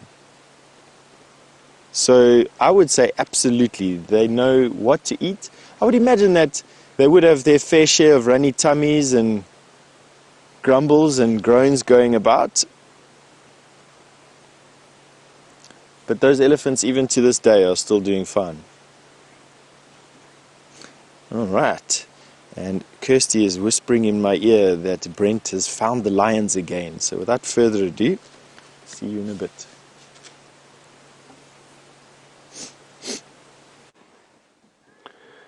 So the pair of lions actually moved up towards some buffalo, but they weren't really serious. They've just looked at them, and now they're heading back to the rest of the pride that are in the drainage line or in the river system.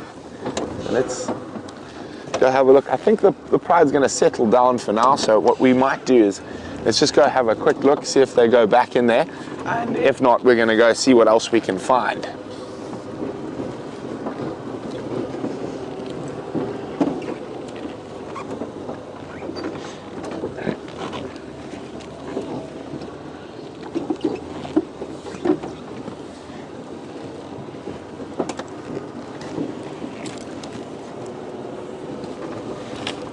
Okay, let's see.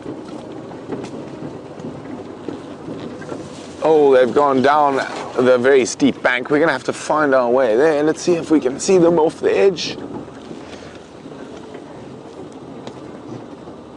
Yes, no, that's a bit steep even for us to drive down. There they go.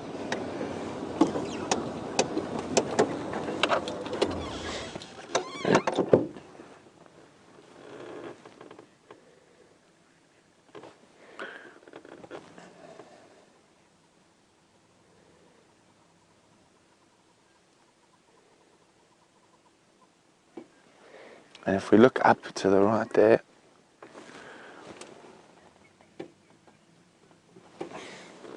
now Jeff's wondering, when a pride is recently eaten, does their behavior change? To a little bit, Jeff. They're less active, not so intent on hunting, and they will sleep a bit more, especially while they're digesting. Okay, let's try to get down into this river system.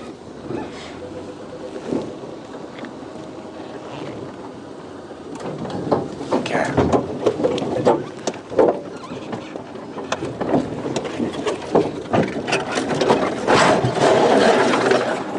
Okay, we're just trying to find a spot where we can dip down.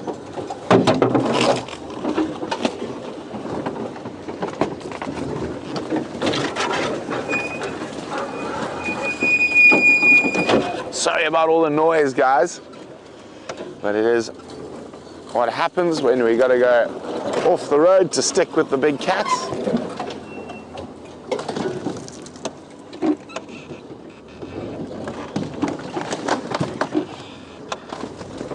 And with the elephants pushing down lots of trees, when you drive, we get a nice snack, crackle and pop as we go over the dry branches. There we go, here's a good spot.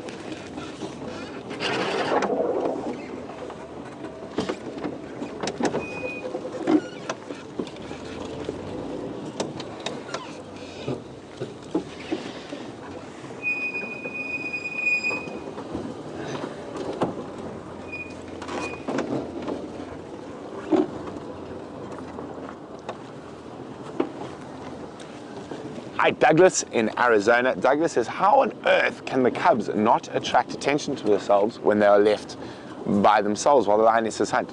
So while the adults are around, the cubs are noisy and playful. As soon as they're left by the adults, they become almost silent and they sleep most of the time. They barely move. So that's how they stop, how they don't attract attention to themselves. Okay, there we go. Whoopa. So there's the one lioness on top of the termite mound. Where are the others? Let's have a look further in to the thicket. I can see some more.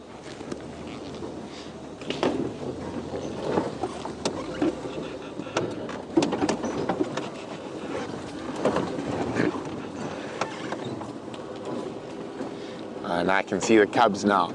As I said, it looks like everything's slowing down here at the moment.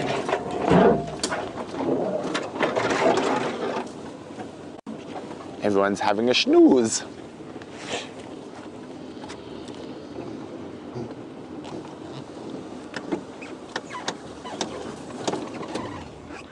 There we go.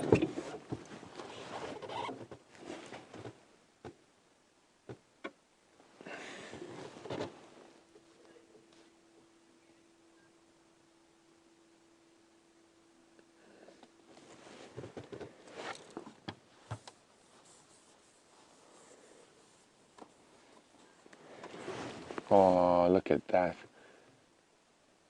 Time to snooze.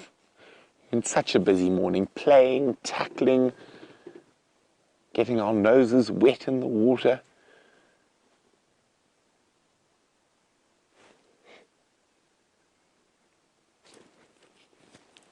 As I said, it looks like they're going to go flat now, and it is warming up nicely. It's turning into an absolutely beautiful day.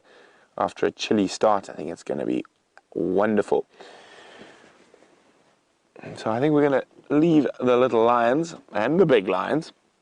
Now, our Djuma cam watchers and zoomies, keep an eye out in case they decide to have an attempt at those buffalo.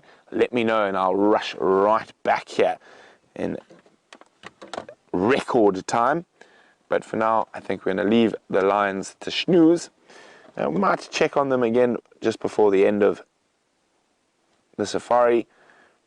But for now, I think I'm going to go see if we can find anything else.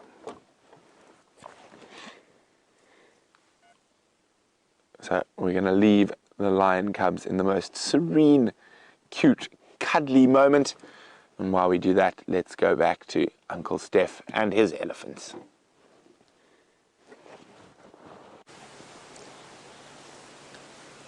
Now this female hasn't moved an inch, and I've got a feeling that she's just had a bit of a snooze.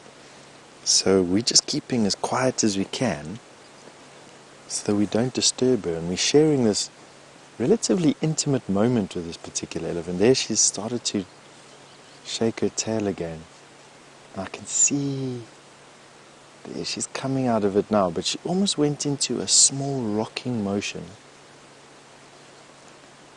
And her head dipped ever so slightly.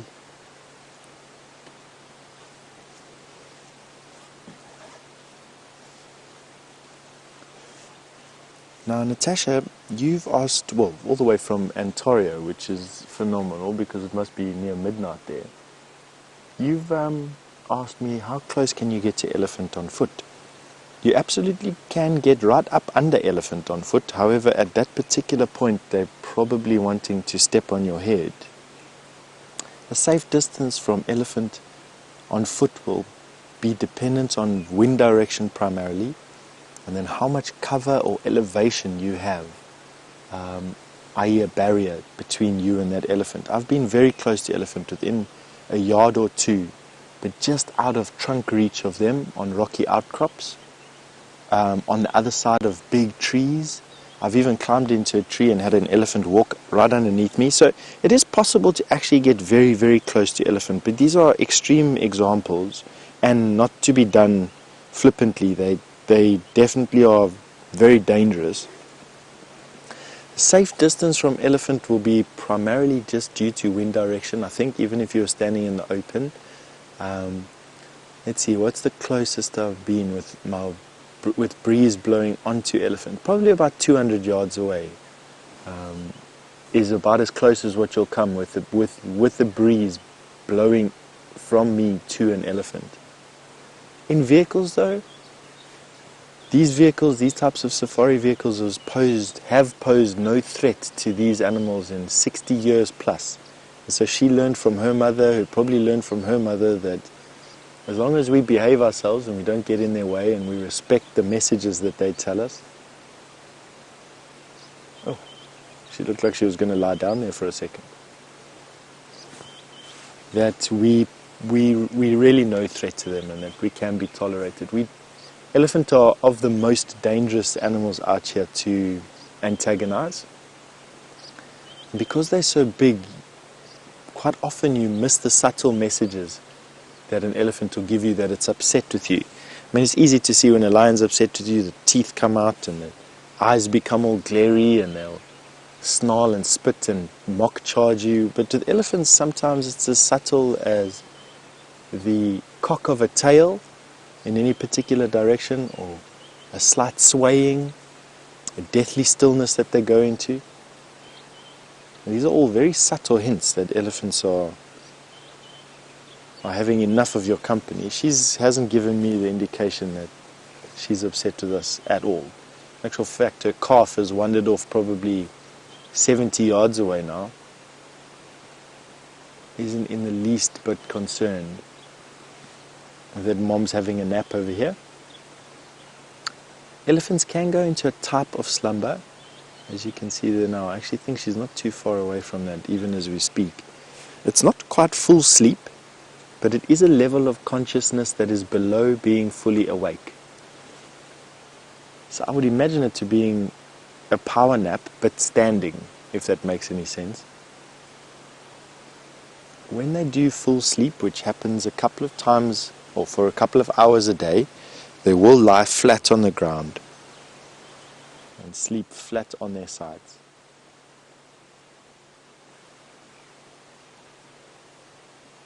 Just see what she does. Trunk fully relaxed, head not quite hanging but not quite far off of it either. There she's opening up her eyes again. Started to swish her tail as well. That didn't happen for about 5 minutes.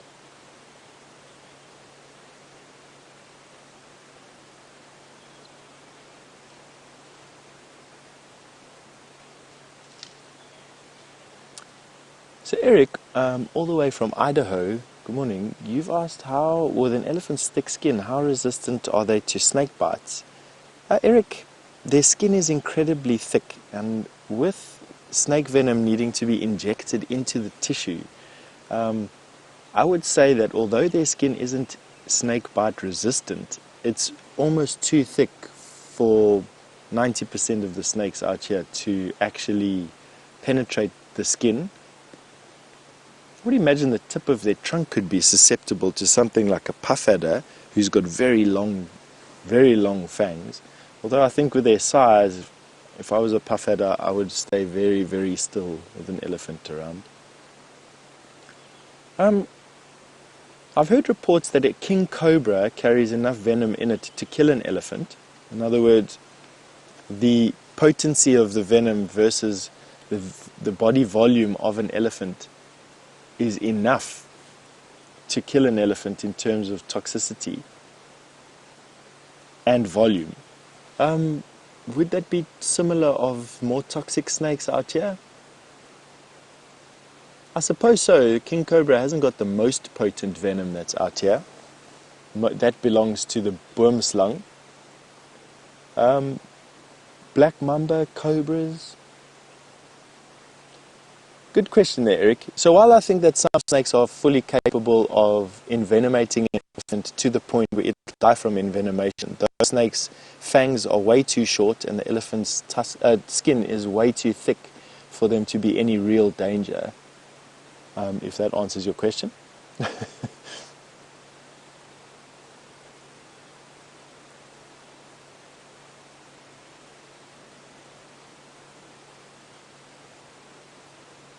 The sun is now hot enough to be uncomfortable when we're sitting in it. although the air, we're sitting in the shade of this knobthorn that this female elephant is resting next to.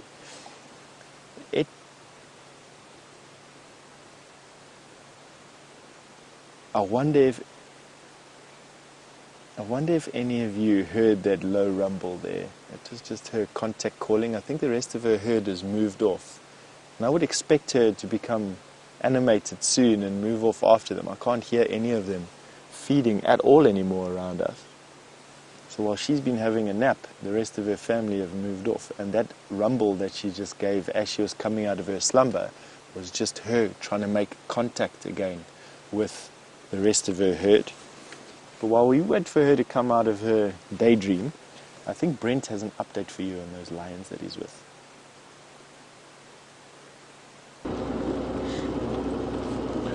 So as I said, keep an eye on the Djuma cam. I know they're buffalo there. The lions are probably about 200 meters away, but they are quite well fed, and it is getting warm, so I think they're going to rest up there. But there's always a chance that they might get interested by those buffalo. So what we're going to do is we're going to go check down in the south. I know Steph's up in the north, and see if we can find any leopard tracks or any other creatures that might be wandering about this wonderful place we call home. Now remember, if you have any questions, hashtag Safari Live on Twitter or questions at wildearth.tv. What a way to start the morning though. I couldn't think of anything better.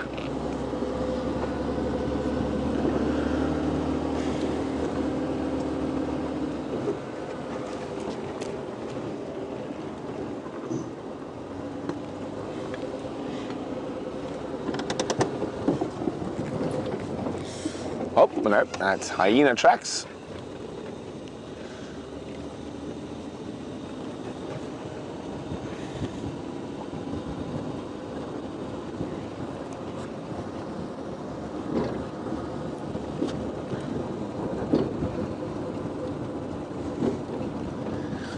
Hi, Cody in New Mexico. Cody is wondering how long would it take a clan of hyena to devour a good-sized zebra, buffalo, or ox? Well, Cody, it completely depends on the clan. If you've got a clan of 5, it could take a day or 2. If you've got a clan of 100, it'll take a couple of hours. So it all just depends on the numbers. Like most predators, they are able to gorge themselves and eat probably 12 to 15 kilos of meat in a sitting, which is about 60 pounds or so. But then they'd have to digest that before they could eat again. So it completely depends on the number of hyenas that are present.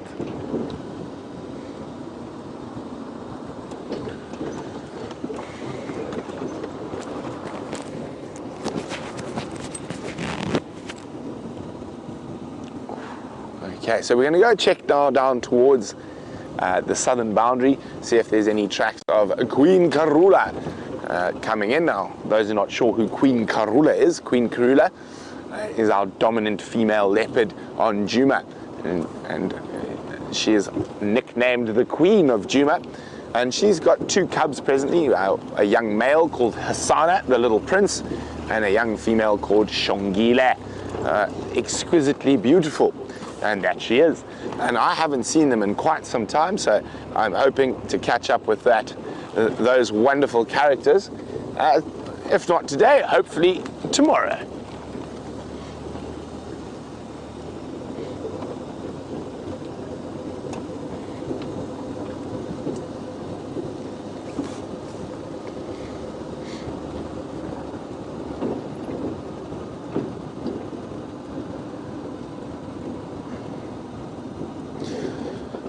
Hi Anna in Atlanta, and yesterday both James and myself saw Shadow, and we saw that wound as she is sporting on her back leg, and oh no, he's gone. That was a diker. They don't hang around.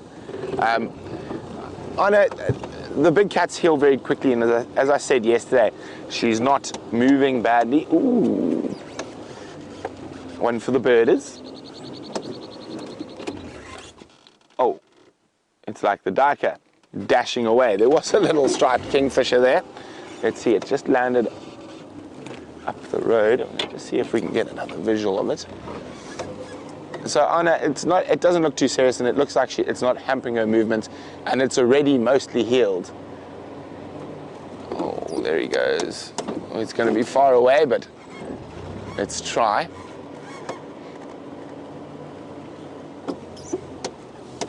Okay, Dave. Let me just figure out where we are from that tree, just around there. It's okay. I think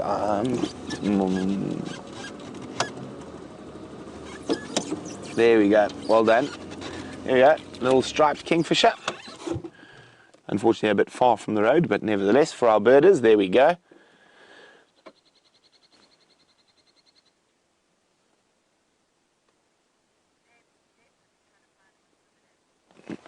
So I know James was trying to find one a day or two ago.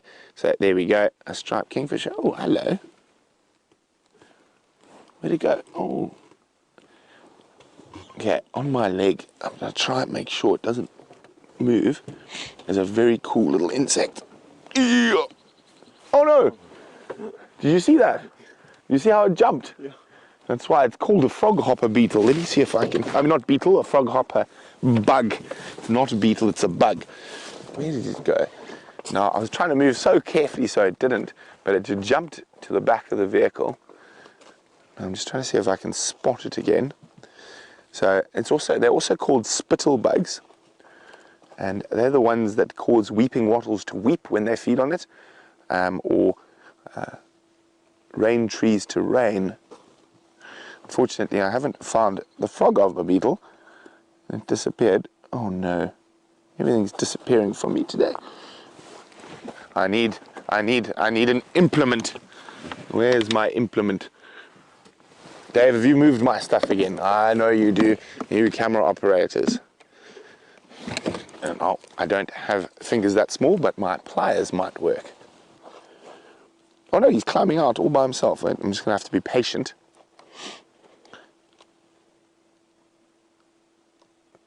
Come on, come on.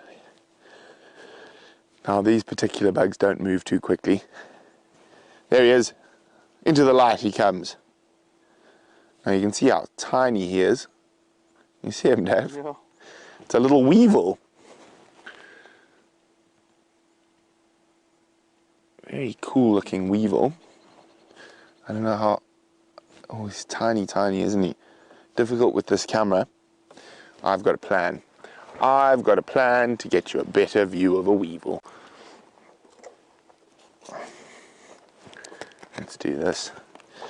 See if we can... Oh dear. Okay, let's see if I can get a close-up of it.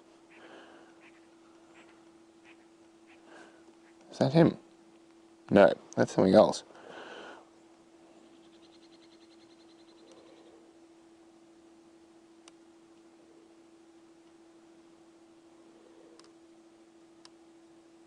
Now, everyone always wants a big fancy camera, but one of the best quotes, and I can't remember who it's by, is the best camera in the world is the one you have with you.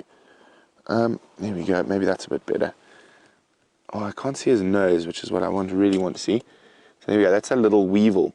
Now, probably fell onto the vehicle while we were following the lions through those guarri thickets. I'm just going to see if I can get a picture of his schnoz, because that's how I know it's a weevil. Now we're going to get complicated here, or creative, depending on how you...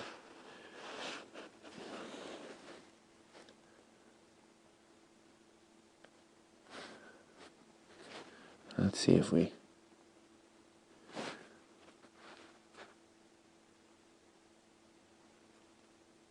Okay. So weevils have a very distinct mouth part, and that's how we know. Okay. Not the best, it's a bit blurry, but you can see that very long, and it actually curves under little nose, or actually it's not a nose at all, it's a mouth of a weevil. There we go. I'm not sure which species of weevil, but I can tell you for sure it's a weevil, but I'm sure he's very unhappy about being on the vehicle. So come here, Mr. Weevil. See if you can climb up my finger. No, they're not very fast moving creatures, weevils. Okay, I'm going to scoot them into my hand. No. There we go. Okay, let's put him back on a bush. I'm sure he's much happier there. And he's actually, this bush is perfect because he's the same color. There we go. There he is. Bye, Mr. Weevil. Okay. So it's not always about the big hairies and scaries. We do take time for the little creatures as well. And of course, out of all of us here at Safari Live, the man who knows the most, oh, what was that moving there? About the little creatures. Ah, it's an Inyala. We'll have a look at them now. Now, Hayden was wondering what this reddish leaf was. There it is. Hayden in California. There's your reddish leaf. It is a red bush willow. Now, these leaves are not red because it is winter. These leaves are red because the elephant killed the tree. So those leaves are actually dead. And there we go. That is a red bush willow. You can see where it gets its name from. So in the autumn here, they turn this wonderful red color. Okay, let's see where those Nyala are. I think they've disappeared into the river.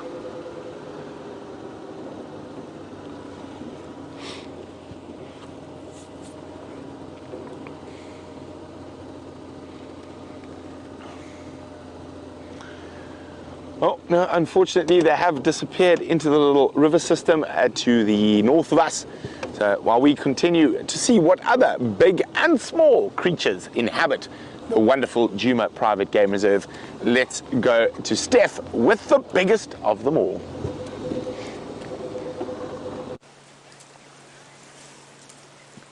This young bull elephant, and excuse me whispering, but we're no more than 3 yards away from this young bull. And he's allowed us into his space here while he's busy looking for grass underneath this greenthorn tree. And he's just so relaxed. I mean, you can have a look at his back feet. You'll see that he's even crossed his legs. Absolutely no concern with us here whatsoever. And it's just such a privilege to be this close to a wild African elephant. Basically, we can smell his breath when he exhales. It's this most wonderful herby smell. Very similar to a very strongly scented herbal toothpaste. That's what elephants' breath smells like. Contrast to other smells that they produce, depending on the year, the time of the year at least anyway. Marulas are going to fruit again in February. Look, he's now reversing up just a little bit. Why I'm speaking softly, I mean, we parked in a 4,000 pound car 3 yards from this elephant. He absolutely knows we're here. But I just want to keep our tone and our mannerisms nice and calm, and with a whispered tone and with no fast jerky movements. He won't be alarmed and move off. Let's see what he does. Being this close to elephant takes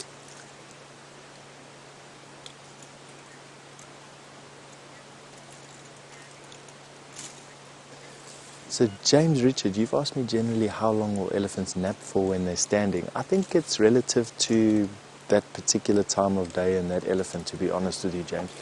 I wouldn't imagine it's for more than 20 minutes. I've never seen them nap for longer than that, standing at least anyway. That said though, bull elephant, especially during the heat of summer, will stand and sort of rest underneath trees for what seems like hours on end.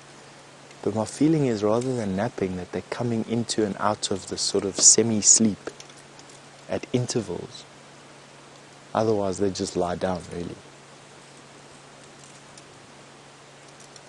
You can have a look at this. This is a young bull elephant, still associated to the herd, so he's anywhere between 12 and about 18 years old.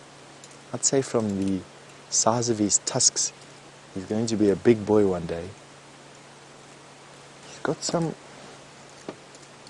decent amount of vegetable juice staining on his tusks already. That's a mixture of mud and vegetable juice that stains their tusks that color. But he's not a very big elephant. I'm sitting inside our Land Rovers, and if I had to sit up straight, I'm probably at the height of his back. So he's probably about 8 foot tall there at his hip. Maybe a bit shorter than that. Weighing around about 2,000 kilograms and 4,000 pounds.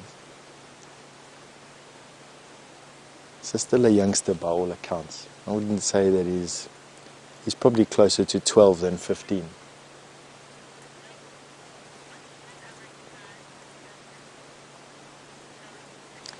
So Chloe, you've asked me what the average size of an elephant is when born. They are 200 pounds when they're born, about 100 kilograms, Chloe, and probably about the size of, let me see what I can give in the likeness to, a big St. Bernard, dog, or a sheep would probably be the thing I can closest give you. So a full-grown sheep or a big St. Bernard dog would be about the size comparison that I could give you. Ooh. You gotta hold your breath now, Xander. That definitely wasn't his breath, he was exhaling at us over there.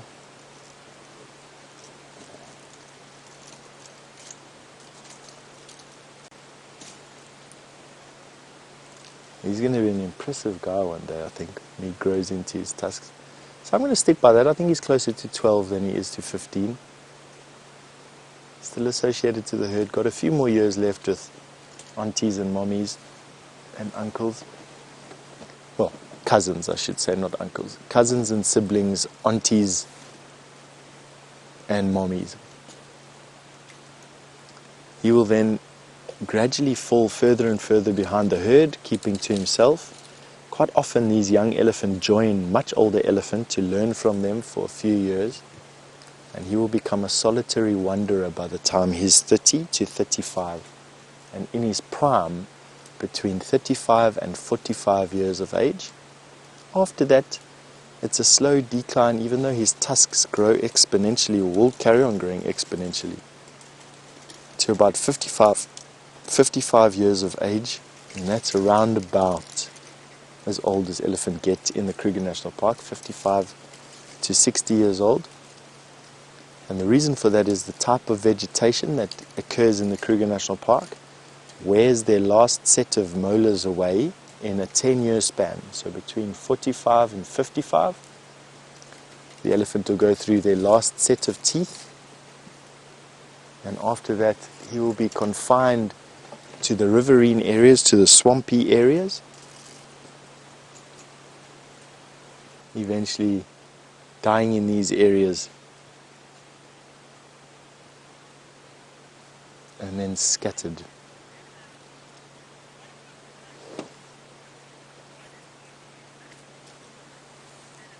So Anna Marie, you've asked me what my closest description of what an elephant in must smells like. I presume you're talking about the secretion from the glands that drips from their penile sheath, Anna Marie. It's the most pungent smell that you can get out here. It travels for ages. It's got a sickly sweet smell. You can't really liken it to anything. All I can tell you is that initially when you first start drawing breath in, it's a very sweet smell, and you can't help but inhale a bit deeper. And at that point, it becomes a sick smell, almost a cloying smell that sticks to your nasal cavities and your palate almost. That's about it. I'm sure James could explain it. His command of the English language is a lot better than mine, but I can only really describe it as sort of a sweet smell initially, ending in this sick, cloying, pungent, sticky smell after that I can't quite explain as to what it smells like. Let's have a look at the thorns that this elephant is just piling into his mouth. They're a Y-shaped thorn. In other words, one single thorn branches out into two spikes. And just when he picks up this leaf, let's see if he picks up another branch. Just have a look at the size and the robustness of these thorns that he is putting. There you go. You can see those thorns. And that's a young branch. And he's just piling them into his mouth. We were privy to witness the inside of an elephant's mouth a little bit earlier on. And they've got this soft pink tongue and a bony palate and these fluffy lips. Doesn't seem like there's any... right. Sorry. You're off to Brent, who's got a bird before it flies away.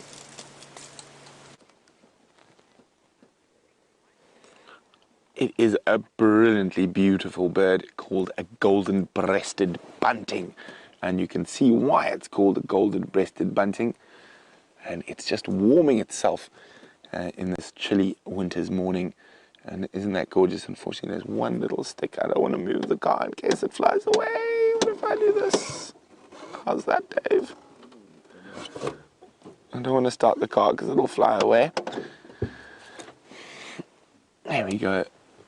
The brilliance of a golden-breasted bunting.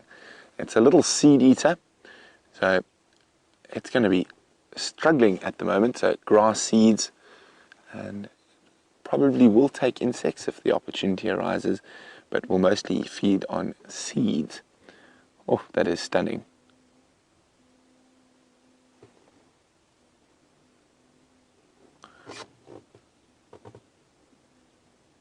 Little chip.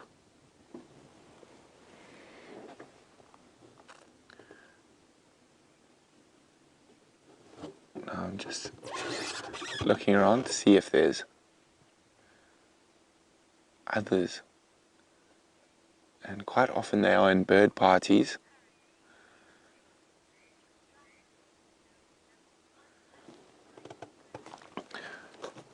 Well done to Aaron in New Zealand. The striped kingfisher was bird species number 100. So Aaron, nice. You've got to the century. Hopefully before the year's up, you'll get to the double century.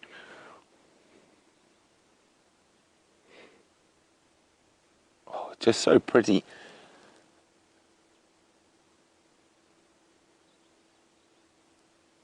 I do love my birding. Oh, there we go. And the one thing I do love about the buntings as well is that face mask. So it's one of the things most of the buntings, or all the bunting species have, is that wonderful black and white around the head. Now the two bunting species we get here is, of course, this beautiful golden-breasted. We also get a cinnamon-breasted bunting, and as one of our long-time and favorite viewers, Gracie, calls it the cinnamon bun bird. And this is the cinnamon bun bird's cousin.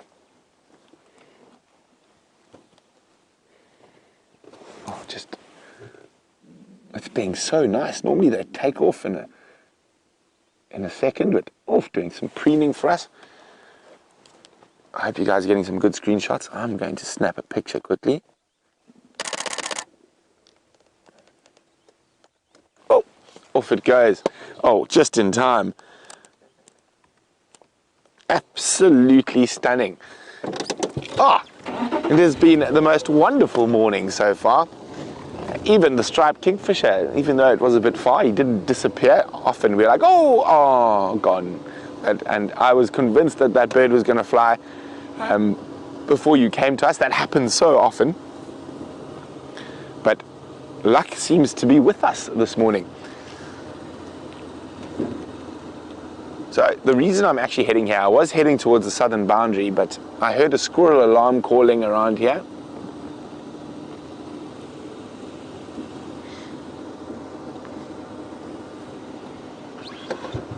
Hi, Anna. Now, Anna is talking about a truly South African product that is all over the world. It's called rooibos tea. Now, rooibos is Afrikaans, and what it means red bush. And Anna is wondering, do we get it in the Sabi Sands? Could I please show it if we do? We don't, Anna. It is Western Cape endemic, so it grows in the mountains around Cape Town, specifically in the Cedarburg. And it has been used in traditional medicine for many, many years. You can mash them up and use it as a poultice, so something to put over a wound, and it has said to have lots of different healing qualities. Now from the birds to the buck. Well, not really, it's an antelope. A nice little herd of kudu. We're going to try and get a bit closer to them. Just have a look if there are any nice big males. So far it just looks like some females and some sub-adults.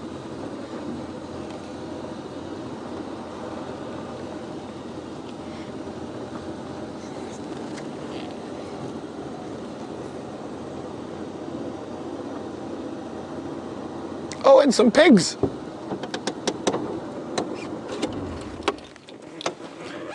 Warties. Hello, warthogs. Young male kudu.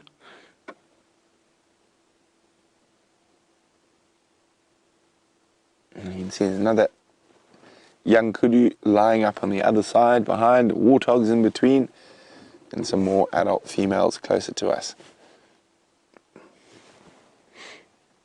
And there those. Oh, there's oxpeckers as well. Oh, I didn't see which one that was. I'm pretty sure it was a red-billed, just judging by the size.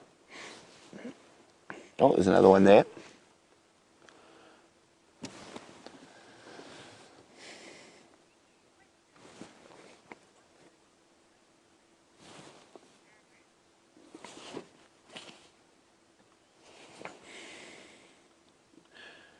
Well, Andrew's wondering what animal is the most friendly in the bush.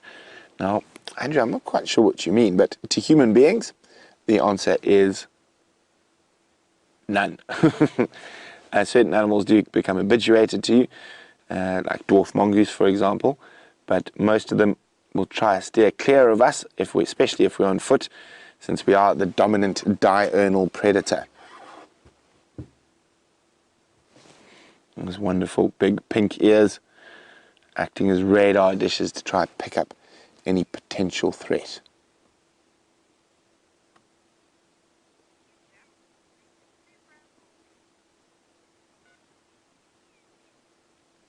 So, from an even-toed ungulate, the kudu, to an on-toed ungulate with Steph.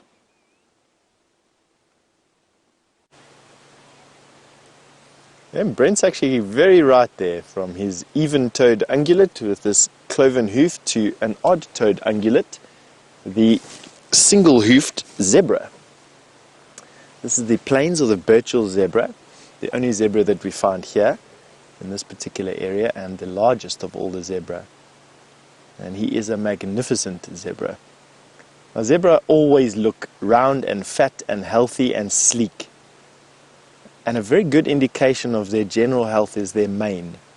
And this particular zebra looks like he's starting to develop a bit of a floppy mane. Doesn't look as stiff and erect as what it should be. They normally got these quite bristly-like manes. He's got a bit of an hairstyle. I don't know if it's quite a hairstyle that he's going with, or you do get zebra with some very long manes. His mane looks particularly fluffy today. Might just be my imagination, but he definitely got a longer mane than I'm used to seeing on most zebra.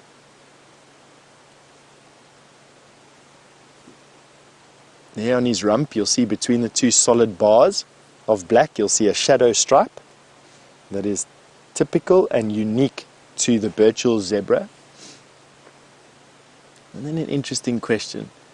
In his armpit, you'll notice the answer to this particular question. Is a zebra white with black stripes or black with white stripes?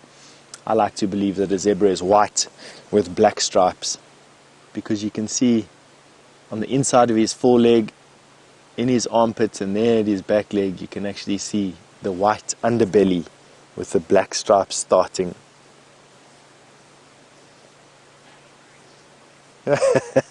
Kirsty says that she agrees. Good for you. Now, difficult to actually sex these guys, to be honest. I think I'm looking at a stallion. It'll be quite difficult to see. Now we look between the legs on the belly to look for a penile sheath or two udders. And this particular zebra is a male, so a stallion. Another nice way of looking is directly underneath the tail. Because the zebra's pelvis is slightly wider, a female zebra's pelvis is slightly wider for facilitating childbirth, a male zebra's pelvis isn't, and their bum cheeks, for lack of a better word, are nice and tight for males and are slightly spread for females, and is really the only sure way in a herd of zebra to say the difference between a male and a female. This particular zebra is not on his own. There are other zebra ghosting through the bush on either side of us, but it's not a particularly large herd.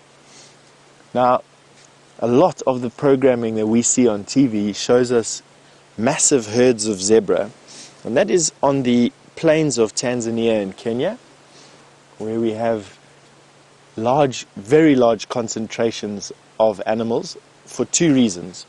One is that the ground is very, very flat there with no hills or forests or rivers breaking the area. Two is they have on the equator, temperate climate, lots of rain. They have 2 rainy seasons in a year, a big wet and a short wet. And it's coupled with incredibly fertile soils. There's a lot of volcanic ash in those particular areas, the Serengeti in particular. So good quality soils, direct sunlight, lots of rain, wide open plains with no geological feature breaking it up, and you've got the recipe there for some of the largest collections of animals on the planet. Kruger National Park obviously is quite hilly, lots of thick bush areas, thick bushed riverine beds, thickets, rocky outcrops. The fact that we only have a short rainy season, just 3 months a year, not a long rainy season. We are at about 22 to 24 degrees of latitude south, which means we're not on the equator, so we don't get direct sunlight. And of course, we are not on volcanically rich, we're on volcanic soils here. The soils here are granitic, but they are not volcanic ash, which tends to be a lot more fertile for some reason. I'm not too sure exactly what the reason is. And so the herd sizes in the Kruger National Park are much smaller. So to put it into a number for you, the Kruger National Park has about 10 head of game for every hectare of its surface area. Places like the Ngorongoro crater have up to 100 head of game per hectare. Incredible, eh? One thing I will say about the Kruger National Park, and having visited most other African national parks, is that the Kruger National Park has the most consistently good game viewing out of any of the national parks, and it has the most diversity. So from a diversity point of view, and this is just general diversity, I don't know about exact biodiversity, but general diversity and consistently good game viewing, I haven't visited personally another game park in Africa that can offer what the Kruger National Park offers.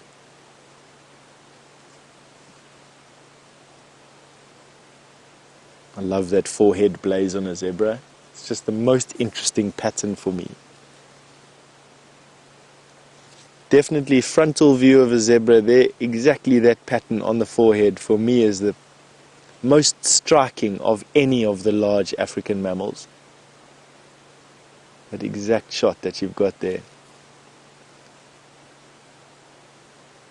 Just a superb coloration.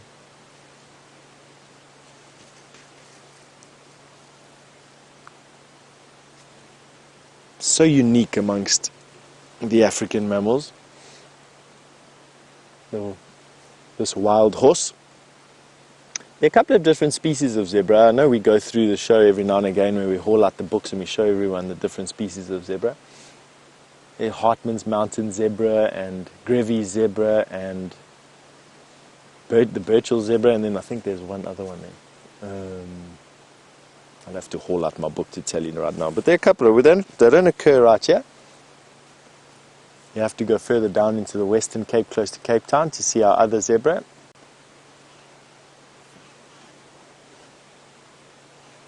Now, Charles, looking at this robust zebra, I'm sure this is where your question comes from. You've said, how hard can zebra kick? Charles, I've seen a zebra kick a lion weighing 400 pounds in a complete somersault. So that'll give you an idea of how hard they can kick. Take a 200-pound cement bag and punch it as hard as you can, and if it does a full somersault, that's about as hard as a zebra can kick. So incredibly difficult, or incredibly hard. And it's a short, choppy motion. It doesn't have a very long build-up. So in other words, the zebra doesn't tuck his legs under his belly and then kick out. They literally, from standing, like you're watching his legs now, his back legs, from standing, they flick out their back leg and almost horizontal. They don't go higher than horizontal. They actually have to kick up off their back leg first if they need to kick higher than horizontal. And that horizontal level, if you were to extend it out from the back, is at a lion's face level, about. So an incredibly hard kick. And you can see those hooves, they are sharp-edged. I've not often, I mean, obviously lion eat a lot more and kill a lot more zebra than what zebra kill lion, but I have seen a lioness's jaw broken by a zebra before. She was kicked on the point of her jaw and it snapped her lower mandible in half.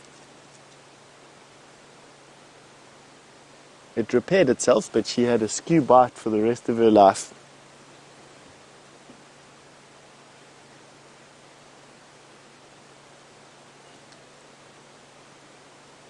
Watch the almost prehensile top lip that this zebra has got.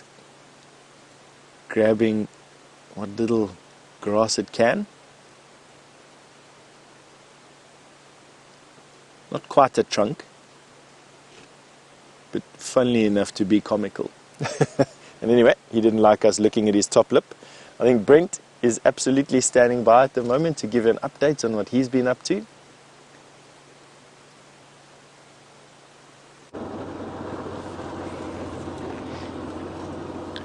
So we're on the southern edge of our traverse area, trying to see if there's any sign of Queen Karula, and looking at all the wonderful little things and all the little birds just seem to be. You got him, Dave? Oh, there he goes. Come, land closer. Good little guy. There it is, little crombeck. Oh, they're so quick. On the little acacia there, Dave. We've got a nice little bird party going on around us here. Multiple crombecks. Southern, there we go, there's another crombeck. And a southern black tit. It's going to pop out. You got him, Dave? The black one there. Where's he gone now? There we go. Very distinct little bird, very noisy little bird. And there you go, tilt, a little tilt. Whenever you hear that, you know there's a tit around. Oh, he went up. And southern black tits are almost always in larger bird parties. What else can we see? They just roll down the road a little. What else have we got? There's the rest of the bird party up ahead. Just going to very slowly sneak up on them. Looks like we've got some helmet shrikes as well.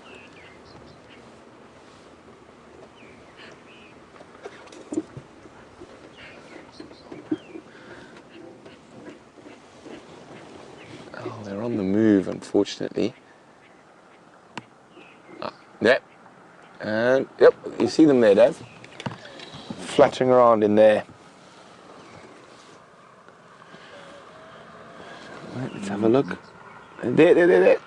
There we go. A white crowned helmet shrike. And it's off. Oh dear. Well, along with the bird party, there is the fluffy waterbuck. It's just the one nice thing about when you're looking for tracks, you go so slowly, you notice lots of different things around you.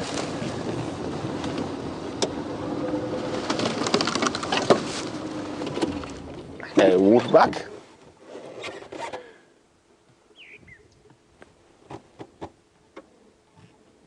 Unusual to see them completely by themselves, and there's probably one or two around that we're not seeing. Yeah, what's she eating? Looks like she's eating the last Eragrostis stalk left. Now, those long stalks like that are not very nutritious, but when there's nothing else about, oh, look at that. Yum, yum, yum. Probably not so yum, but any little bit of nutrition in this drought is worth it.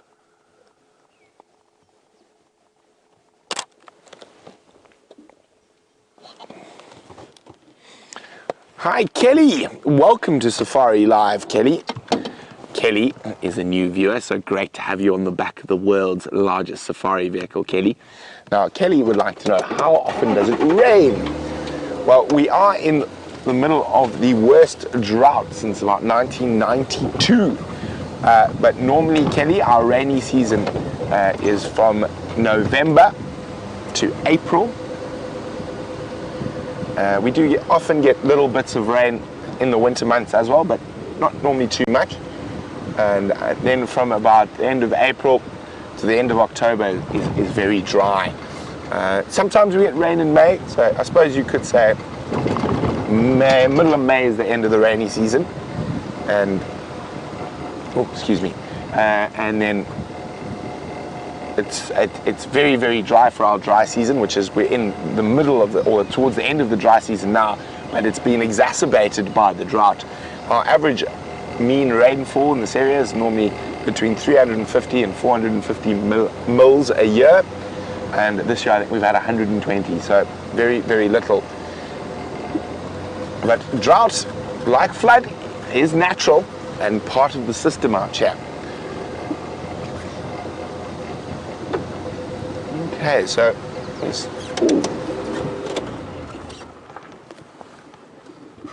and a pretty little bird. You got them there, Dave. There he is. A little yellow-fronted canary. All the birds seem to be posing for you today, Dave. Lovely. Except the old helmet shrike. I think he's your nemesis. Oh! I took a picture of a branch. They've popped onto the ground. There we go. Let me get my head out of the way. Scuttling about. You got him? Yep. Here we go. Oh. So again, little seed eaters, and they're not. It looks like there might be multiple species on the ground there. No, that's also another canary.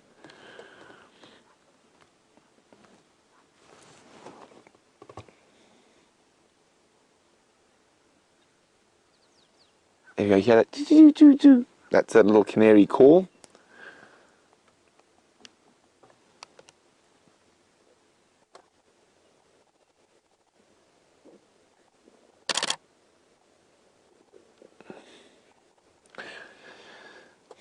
I think I'm going to set myself a bird challenge. So every bird we identify, I'm going to try and get a picture of. We can make a Safari live bird book.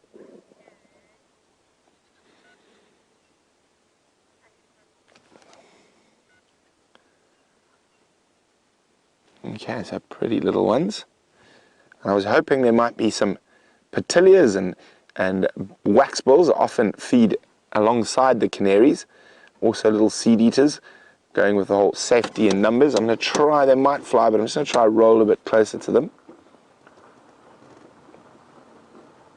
Oh no, off they go. It was worth a try.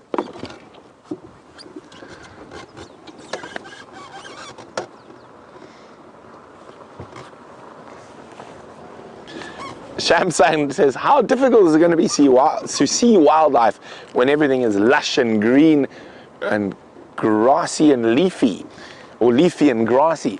It is more difficult, but the animals are always here. We just have to work a bit harder. Okay, ooh, what we got there, Dov? It's my nemesis species. I'm at war at the moment with squirrels. Oh, there goes the squirrel, but the squirrel has led us to a beautiful little bird. Well, there's the go away, squirrel. I don't like you. You keep eating my biscuits. Now, all the birds to the right. Okay, now zoom and to the right of that fallen tree. A little bit to the left. That one there, that thicket there. Now, where's it gone? It was hopping. There we go. Oh. Didn't see it, Kelly. I think from behavior it's a chagra. Let me just try get a bit further forward. Now, of course, the reason I'm warring with squirrels at the moment is because of the drought, and they're also hungry. So if I forget to put any of my little treats away, it immediately gets, oh yay, there we go. Okay, you see him, Dave? Very beautiful, very cool little bird. Oh, out. He's there, bottom of the Tambuti. There. Is it the back up a bit? There. Oh, down.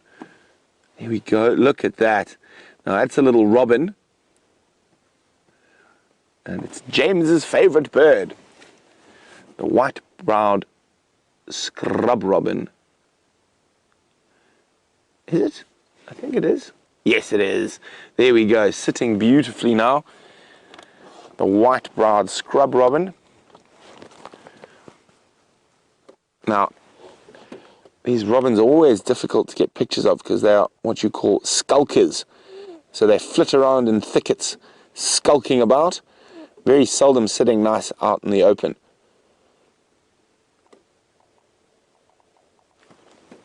There we go, beautiful little guy. Beautiful voice. So, that white-browed scrub robin has inspired me to go in search of the white-throated robin of the Mawati River.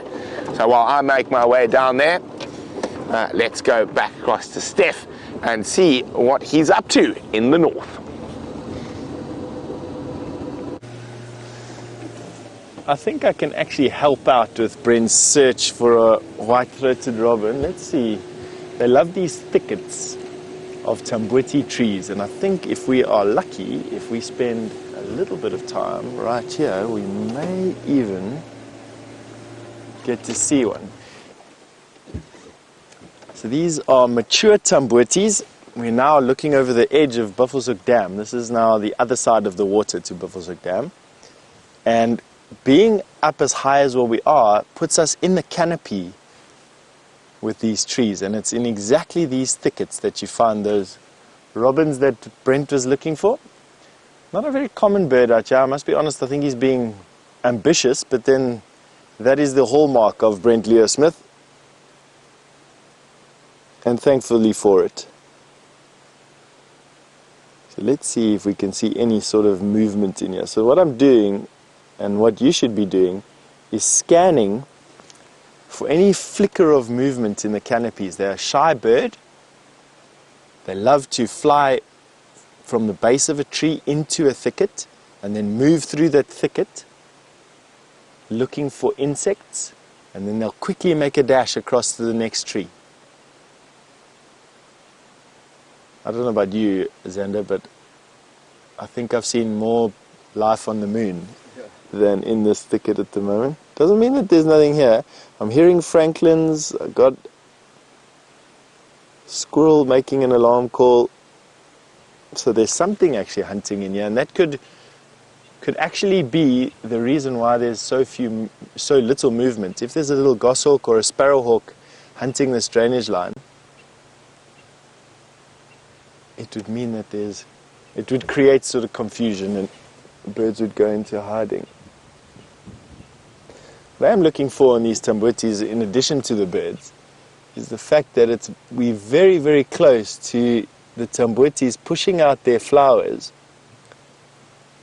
and then their seeds, and we're not far away from the jumping bean season.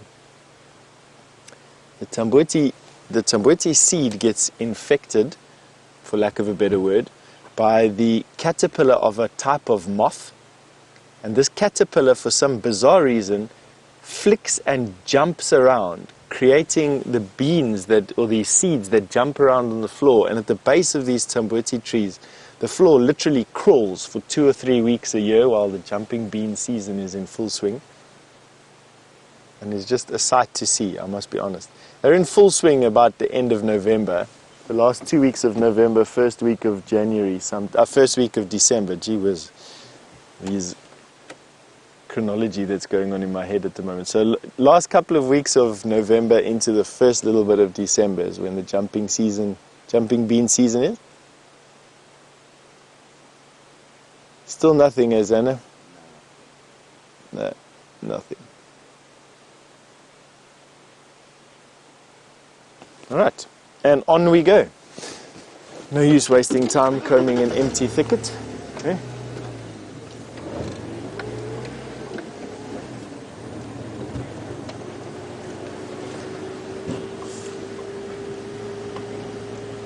So Betty, good morning. You've asked if the tortoises and terrapins that we have here would migrate or move on to find other sources of water.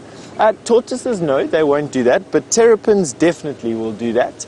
Terrapins will move from one water body to another, and although a portion of your question had to deal with overcrowding, does it create overcrowding?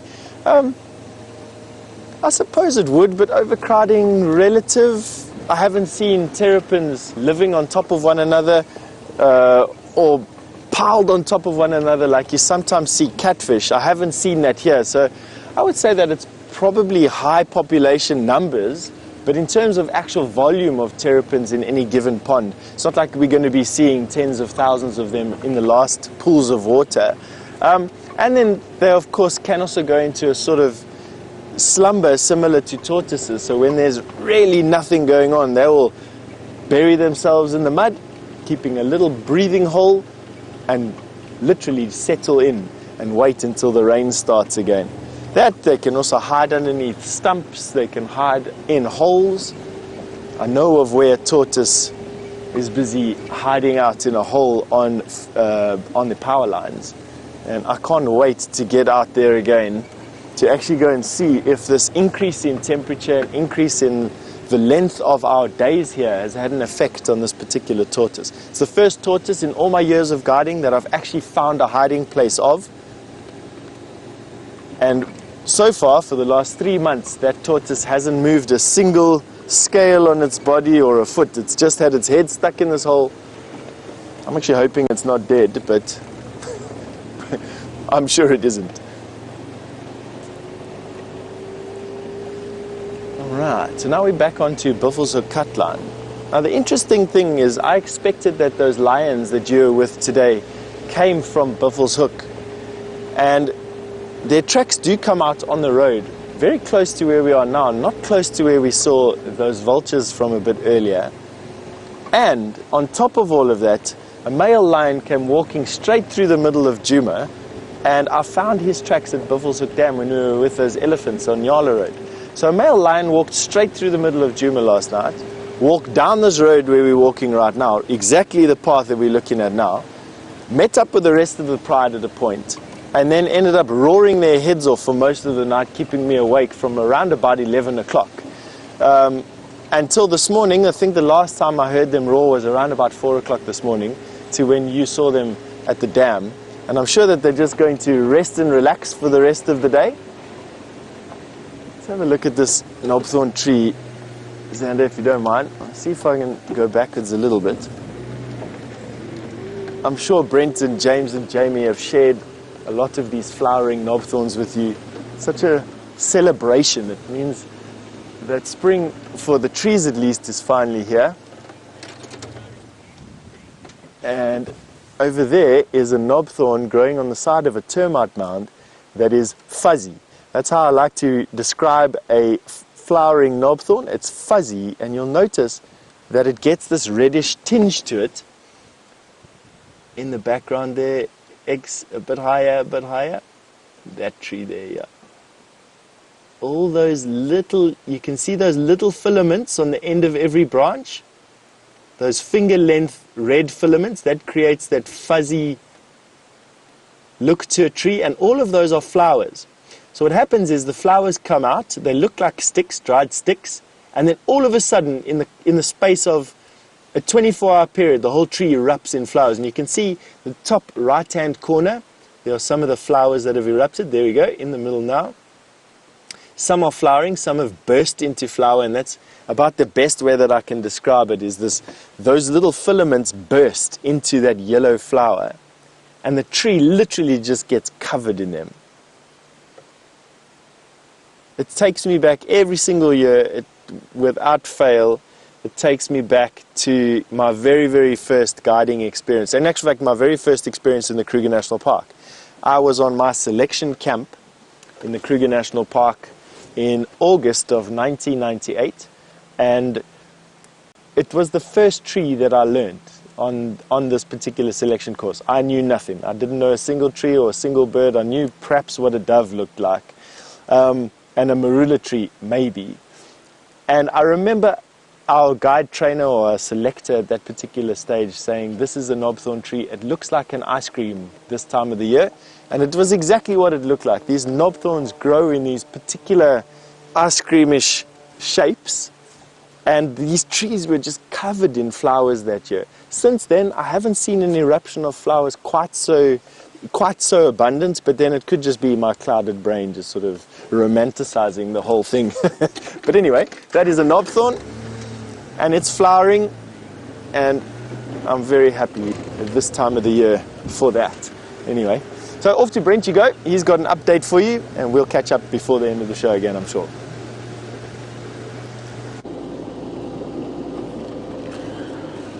We are in search of the white-throated robins of the Mawati riverbed. So far, no luck. But hopefully, on our journey down the river, or up the river in this case, we will get some luck with one of my favorite birds here on Djuma. Often heard and seldom seen. Dave was actually with me the first time we ever put one on camera. And it was hard work. They're very much a skulker, flitting about in the thickets. We're about through the Mawati Eye.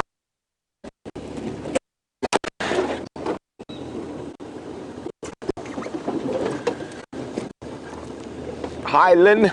Lynn says she hasn't seen a guinea fowl. Have they moved off? No, not necessarily, Lynn. They're just, with the drought, they'll be moving quite a lot. We normally see them, or a nice flock of them, around Sydney's waterhole. It's always a good place to check. I haven't been up there for a while.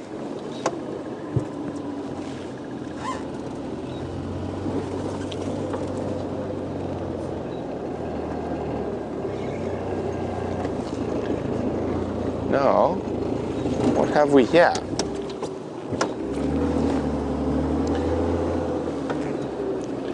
Queen Karula, you naughty little minx. When did you sneak into the Mawati? So if we have a look, these footprints in the riverbed here are of Karula. Well, a female leopard, but in this part of the reserve, it's almost certainly Queen Karula. So, wouldn't it be nice to find Queen, oh, and there are cub tracks as well, it looks like. Where did you go? She went to swap sides. I'm not sure if that was a cub track or a civet crossing. Let me just It'd be nice to find her with a kill hanging in a tree with Xongile. Oh, she's left. Don't know she's there. Xongile and Hosana draped over a branch or three. Okay, she's left the riverbed. Okay, I'm just gonna keep checking down, see if she pops back in. Otherwise, I'm gonna head back out of the Murwati. Where are you hiding, madam? Don't worry, I haven't forgotten about the white-throated robin. Hi, Penelope. Penelope's wondering, have we seen any ground hornbills? I haven't seen them recently, Penelope, but I've heard them in the early morning. Do, do, do, do, do, do, do, do, do, do, do, do, do. Beautiful call.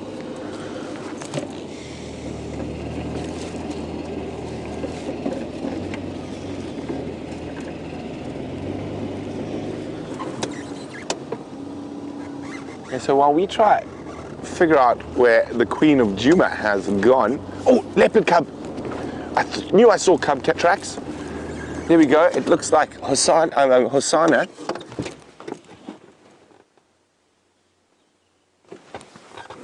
And there's Karula. Yes!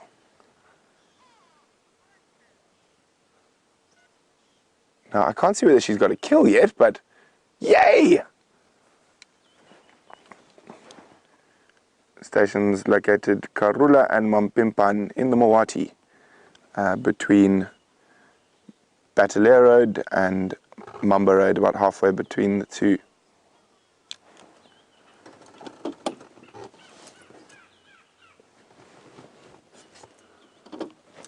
Make your way. Oh, isn't this exciting? Yay! I haven't seen them in so long. Well, let's try. Get a better view. Oh, the Queen delivers when you need her to. Okay, I hope she's got a kill here. That would be even better.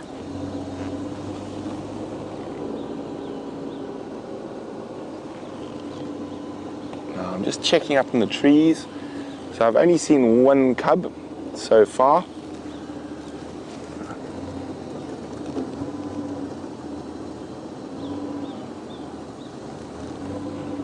I can't see any meat, but that doesn't mean there isn't. Ah, there's the other cub. There is meat. Is he behind? Standing by. So, sorry, Andrew, just stand by too, and I'll get back to you. Okay, let me just have a look. Something small, and it's almost already done. So it might have been a small duiker or a small steenbok. I'm trying to look in the tree. There might be more meat in the tree, but I'm not seeing any.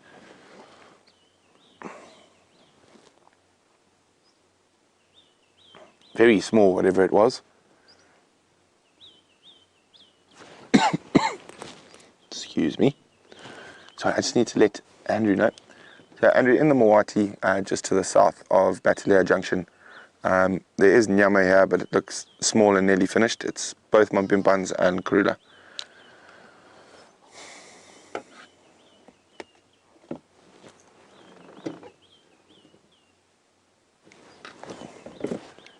FM in the Mawati itself. There she is, our wonderful Queen of Djuma.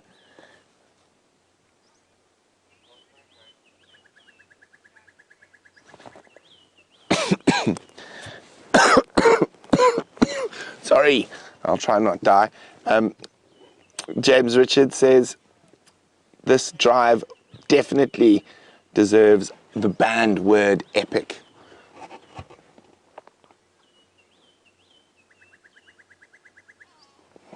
Well, Dave, it seems like we've had all the cat luck today. So we've seen... Oh, what's the little one heard?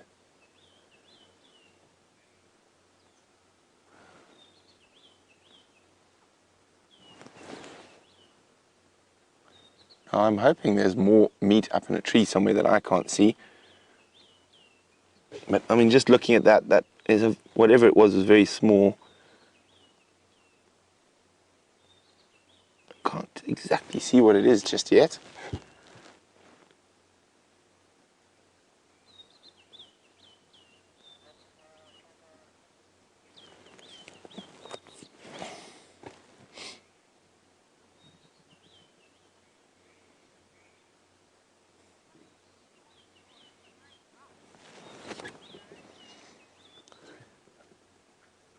Morning Glory says, my gosh, these cubs have grown. And that they have.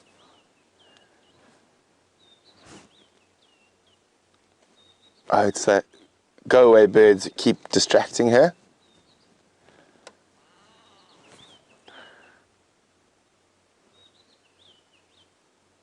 And the queen looking ever so regal, lying next to an elephant dropping.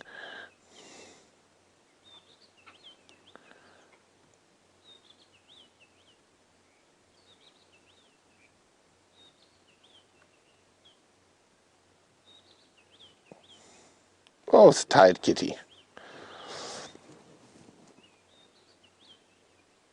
So I'm trying to think now. I know James and I have both driven the Mawati many times over the last few days.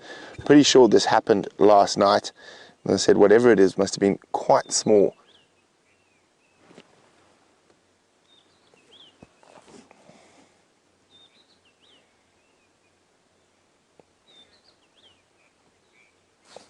Now all we need is the white-throated robin to pop in above Karula. This is good white-throated robin habitat.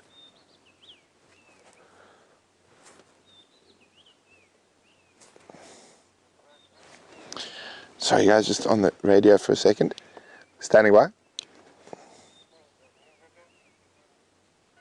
Okay, so while I deal with the Game Drive radio, let's go across to Uncle Steph.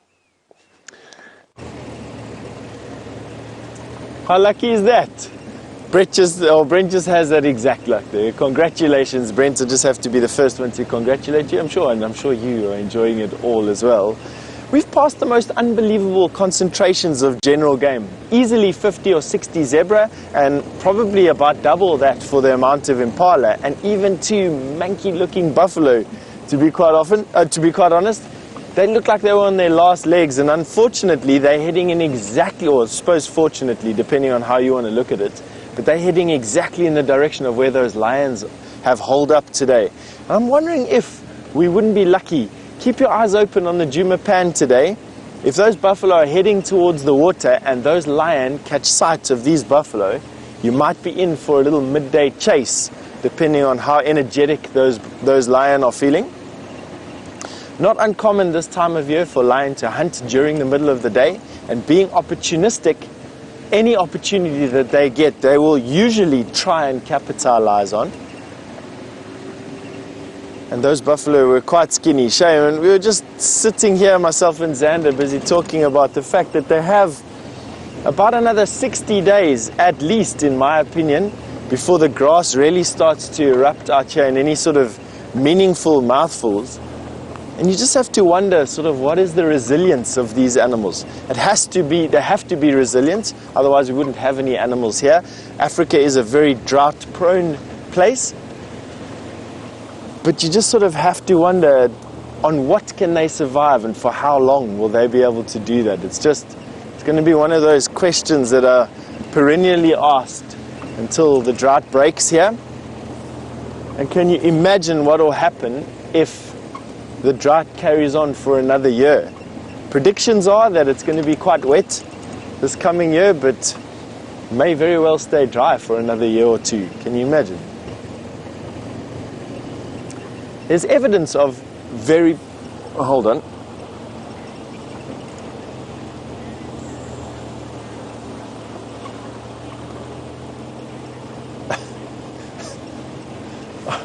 Kevin, you've just asked me, I had to break off my train of thought there because it was just such an uncommon question to be asked. You asked, as a manager of all the staff, how do I handle all my kids? Kevin, to be honest, this team is so full of professionals and people that are at the top of their game. It's a fairly easy thing to do. I say that as lightly as I can. We all have our jobs to play, and everyone here steps up to the plate equally. It's one of the most professional, one of the most skilled, one of the most dynamic teams I've ever worked with in my life. And for that reason, fairly simple. No kids in this team here, Kevin. But on that note, and because we are heading out towards home and you've got a much better sighting than watching Buffalo's cutline unfold in front of you, I'm going to say goodbye from myself and Xander. Thank you very, very much for all your support today from our side. I look forward to this afternoon safari, and we will see you again soon.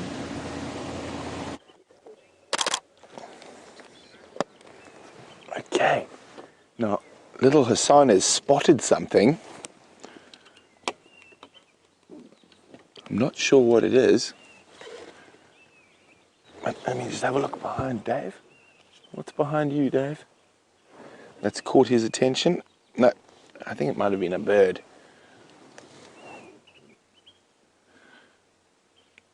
Oh, he is going to be a magnificent boy as he gets bigger. Not that he's not magnificent at the moment. He is just too perfect. I can't help but take a photograph. The little prince.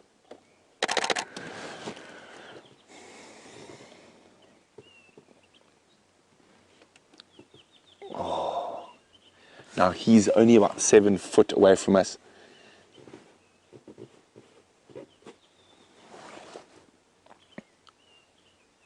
Isn't this just the best way? And I've again forgotten about my man flu. It seems cubs are the best cure for the man flu. And Penelope says, just look at that sweet face. I agree. Speaking of that, Penelope, I am going to take a picture of his sweet face. Maybe more than one.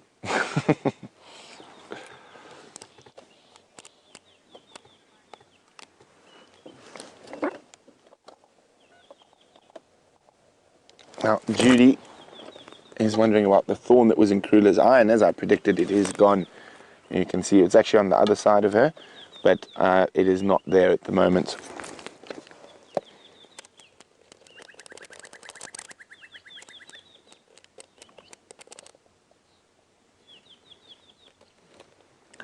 So, and little Xongile is munching away on what's left. And hopefully Karula's in to stay for a longer period. Oh, yeah, she's up. Looking for scraps. There we go, that answers the question. That looks like a diker's leg. Now, with 2 hungry cubs, it's not surprising that it's been devoured in a night.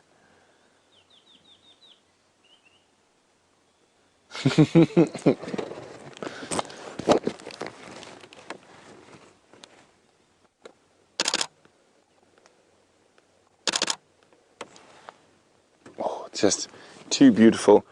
I might have to treat Final Control this morning after drive.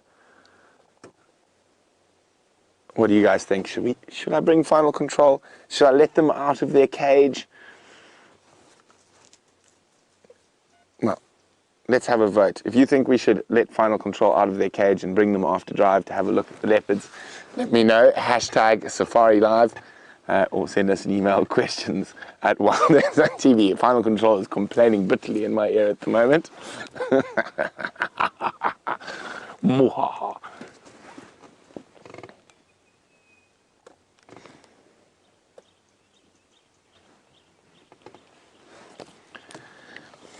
And what a drive it's been. I think in terms of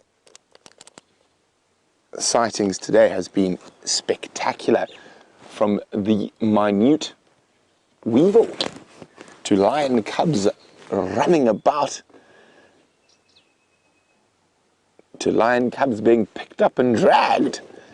And what a fitting way to end with Queen Karula and her litter.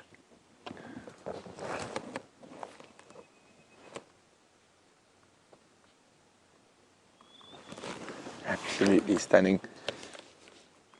So as we arrived, little Hosana, where he is now, actually started stalking the car for fun.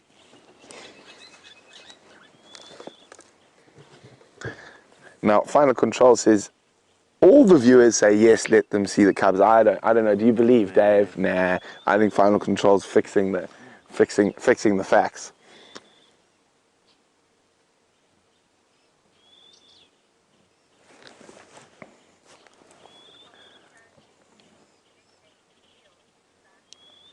Just stand by one mic. So Sharon says, yes, only, especially if we let James squeal in these sightings. James is a bit of a squealer. He is. I know, I go, a lot, or. Yes, but no. What an exciting morning and what an exciting sunset safari planned. We've got lions, we've got leopards, and we've got everything in between, from weevils to golden-breasted buntings. So it's been wonderful, but from Dave and myself, I'm going to let you enjoy the last visual of Hosana, the little prince.